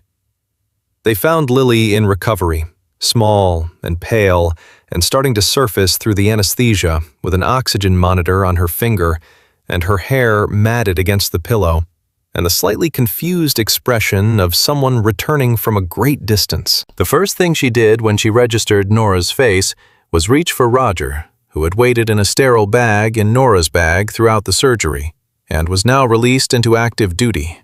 The second thing she did was look past Nora to the other side of the bed, where Elliot was standing, and say, in the hoarse, wondering voice of a very small person not entirely back from anesthesia, "Birdman." "Hi, Lily," Elliot said. "The birds," Lily said very seriously. "Tomorrow." "Tomorrow," he said. Lily considered this, found it satisfactory, and closed her eyes again with Roger held firmly against her chest and the oxygen monitor beeping its steady, ordinary reassurance. Nora looked across the bed at Elliot. He was looking at Lily with the expression she had seen in the doorway of the dining room on the first morning, but with the searching uncertainty replaced by something she did not have a quick word for, something that had the texture of recognition and grief, and the particular gratitude of a person who has been given something they did not know they needed until it was in their hands. "She said she'd show you the birds," Nora said quietly. No," he said. "She means the garden at the estate," Nora said. "She talked about it for a week."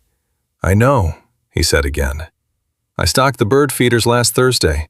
I wanted there to be something to show her." Nora looked at him. She thought about a man who took notes on surgeons and stocked bird feeders and crouched on a marble floor to receive a stuffed rabbit from a 2-year-old, and had stood in a board meeting and said, "My brother did this," and had not flinched from the cost of saying it clearly. She thought about recalculating. "Elliot," she said. "Yes," he said. "I'm not ready to make promises," she said. "I need more time than this. I need to understand who you are over time, not just in a crisis." "I know," he said. "I'm not asking for promises. I'm asking to be in the room." She looked at him across the hospital bed where their daughter was sleeping.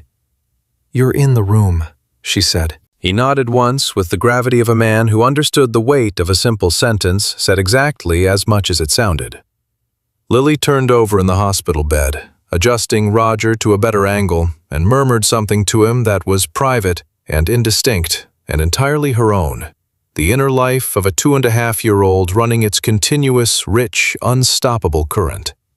Outside the hospital window, the city ran at its ordinary full volume, unmoved by the fact that a family was being assembled in a recovery room on the 4th floor, one careful piece at a time. 2 weeks after the surgery, Carter Whitmore received formal notice that the prosecutor's office had filed charges relating to the administration of a controlled substance without consent.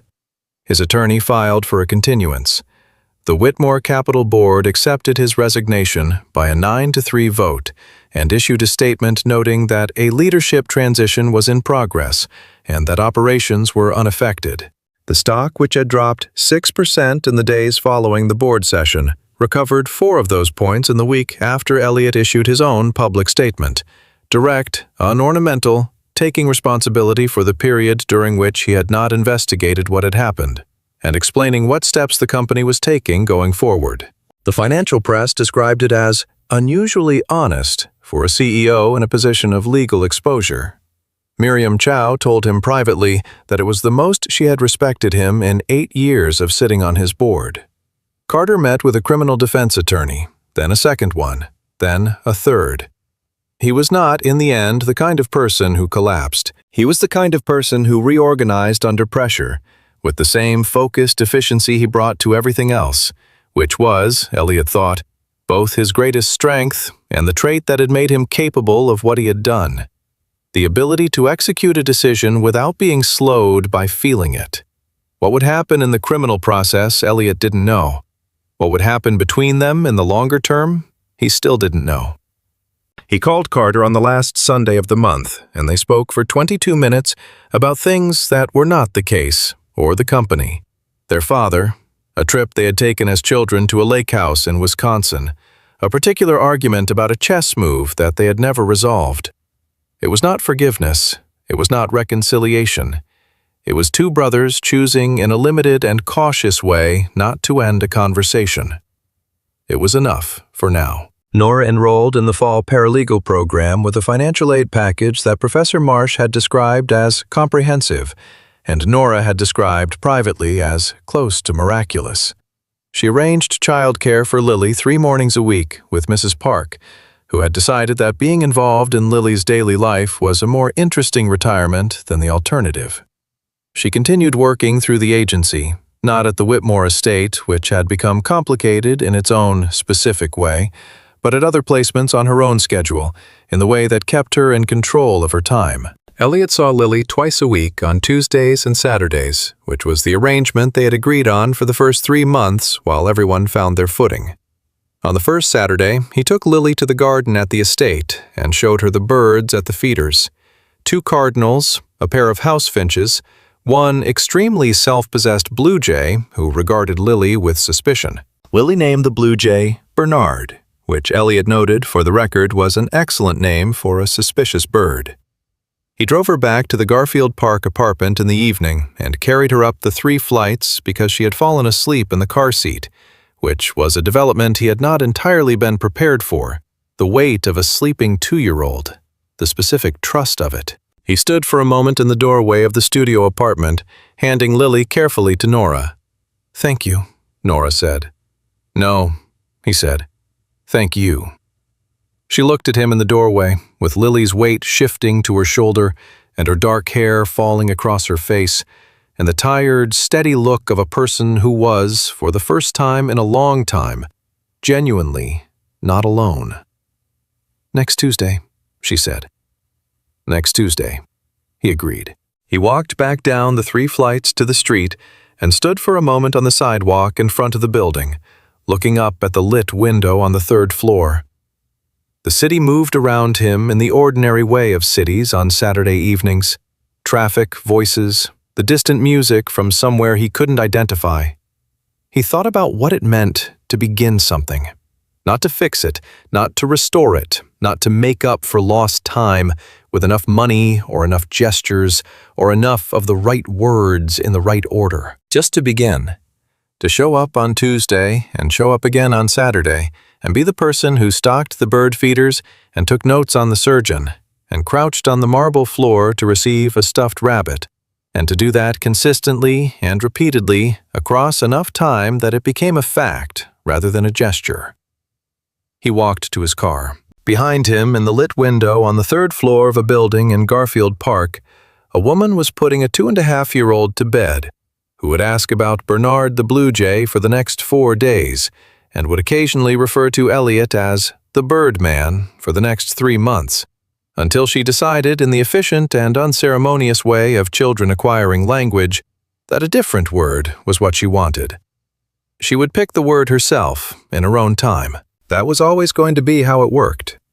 The paralegal program started on a Wednesday in September, and Nora arrived 8 minutes early, which was the same margin she had arrived early to every scheduled thing in her adult life, early enough to find a seat near the aisle, early enough to have her materials out before the instructor walked in, early enough to feel the room before the room felt her. The classroom was a standard university layout with a projector screen and rows of tables, and the particular smell of a room that had been used all summer for other courses and had absorbed all of those purposes into its walls.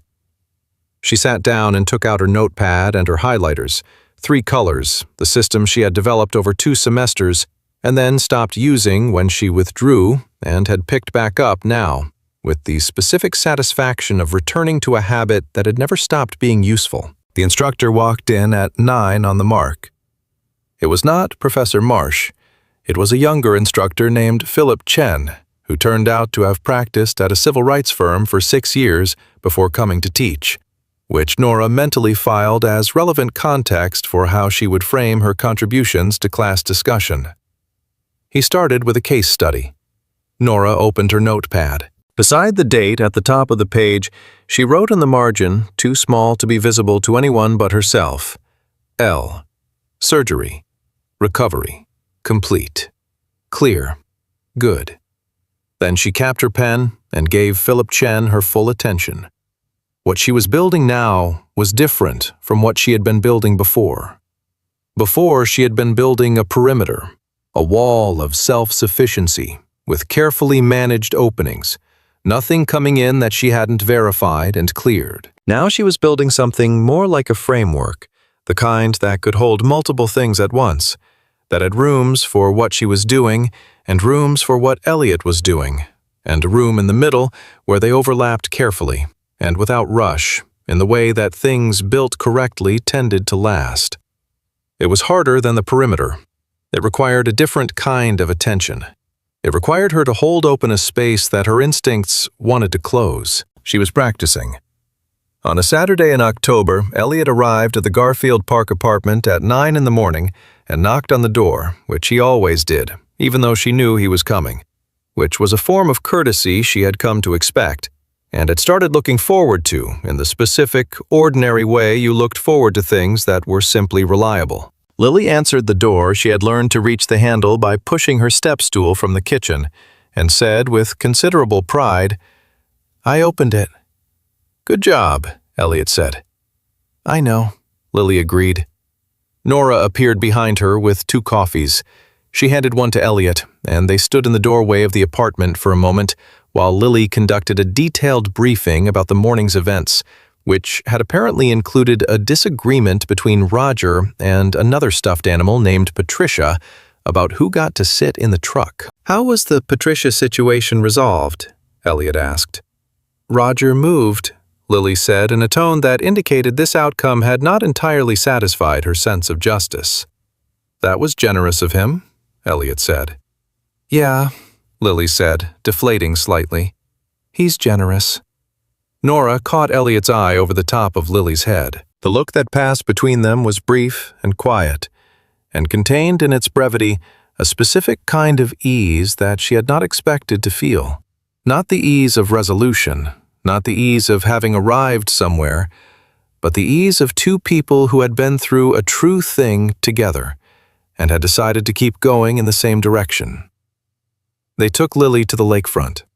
It was an October Saturday, and the lake was gray and enormous, and the wind was the kind that stripped leaves off the trees along the path in bright, sudden spirals. Lily walked between them on the path, holding a hand on each side, not because she needed to hold both hands to stay steady, but because she had decided this was the correct formation for a Saturday walk, and she applied these decisions with the impartial authority of a 2.5-year-old who had considered the matter. They walked in that formation for a long time. Nobody said anything particularly significant. The lake ran up on the sand and retreated in its ordinary, enormous way. The leaves spiraled. Lily pointed out every dog they passed and provided commentary on each one. At some point along the path, Nora stopped tracking whether this was fragile or certain or what category it belonged to. She just walked. The wind came off the lake. Lily's hand was warm and small and firm in her right hand. On her left, without discussion, Elliot's shoulder was close enough that she could feel the warmth of him through her jacket on the cold October air. The city ran in its ordinary full volume behind them. The lake did what it had always done. They kept walking. In December, on a Saturday afternoon, when Lily was napping and the apartment was quiet, Nora opened the cedar box one more time. She looked at everything inside it, the hospital bracelet from the day Lily was born, the 2 photographs of her mother, and the handkerchief with the blue letters. Elliot had returned it, as promised, exactly 3 days after she gave it to him. He had handed it back to her without ceremony and without commentary, and she had put it back in the box, and she had known at the time that she would probably keep it for a very long time, not out of sentiment exactly, but out of the same instinct that had made her keep it in the first place, the sense that it was evidence of something real that she was not yet ready to fully name. She held it now in the quiet December afternoon light and thought about the specific journey of the object, how it had been a monogrammed keepsake in the pocket of a man at a company event, and then a mystery in a coat pocket, and then a talisman she couldn't explain, and then a key piece of evidence in the reconstruction of a truth that 2 people had been living separately for 2.5 years. She folded it carefully and put it back. She thought about Lily asleep in her corner of the studio, with her slightly irregular breathing that was now post-surgery regularizing itself week by week into the even rhythm of a healthy child's sleep. She thought about the fall semester drawing to a close and Professor Marsh telling her last week that her evidence analysis paper was the kind of work the program produced maybe twice in a decade. She thought about next Tuesday and the Saturday after that. She thought about frameworks and perimeters and the difference between them. She closed the cedar box and put it back on the shelf. Outside, the city was doing what December cities did, drawing in, going bright, running its complicated human machinery at the particular pitch of the closing year. A bus went by on the street below. Someone in the building above hers was playing music softly enough that she could feel it more than hear it. She went to check on Lily. Lily was asleep, with Roger under one arm and Patricia, rehabilitated apparently, under the other, her small face open and peaceful and entirely unmarked by any of what had surrounded her arrival in the world. Which was, Nora thought, exactly how it was supposed to be. She pulled the blanket up. She stood in the doorway for a moment, then she went to the kitchen table, opened her evidence analysis notes, and got back to work.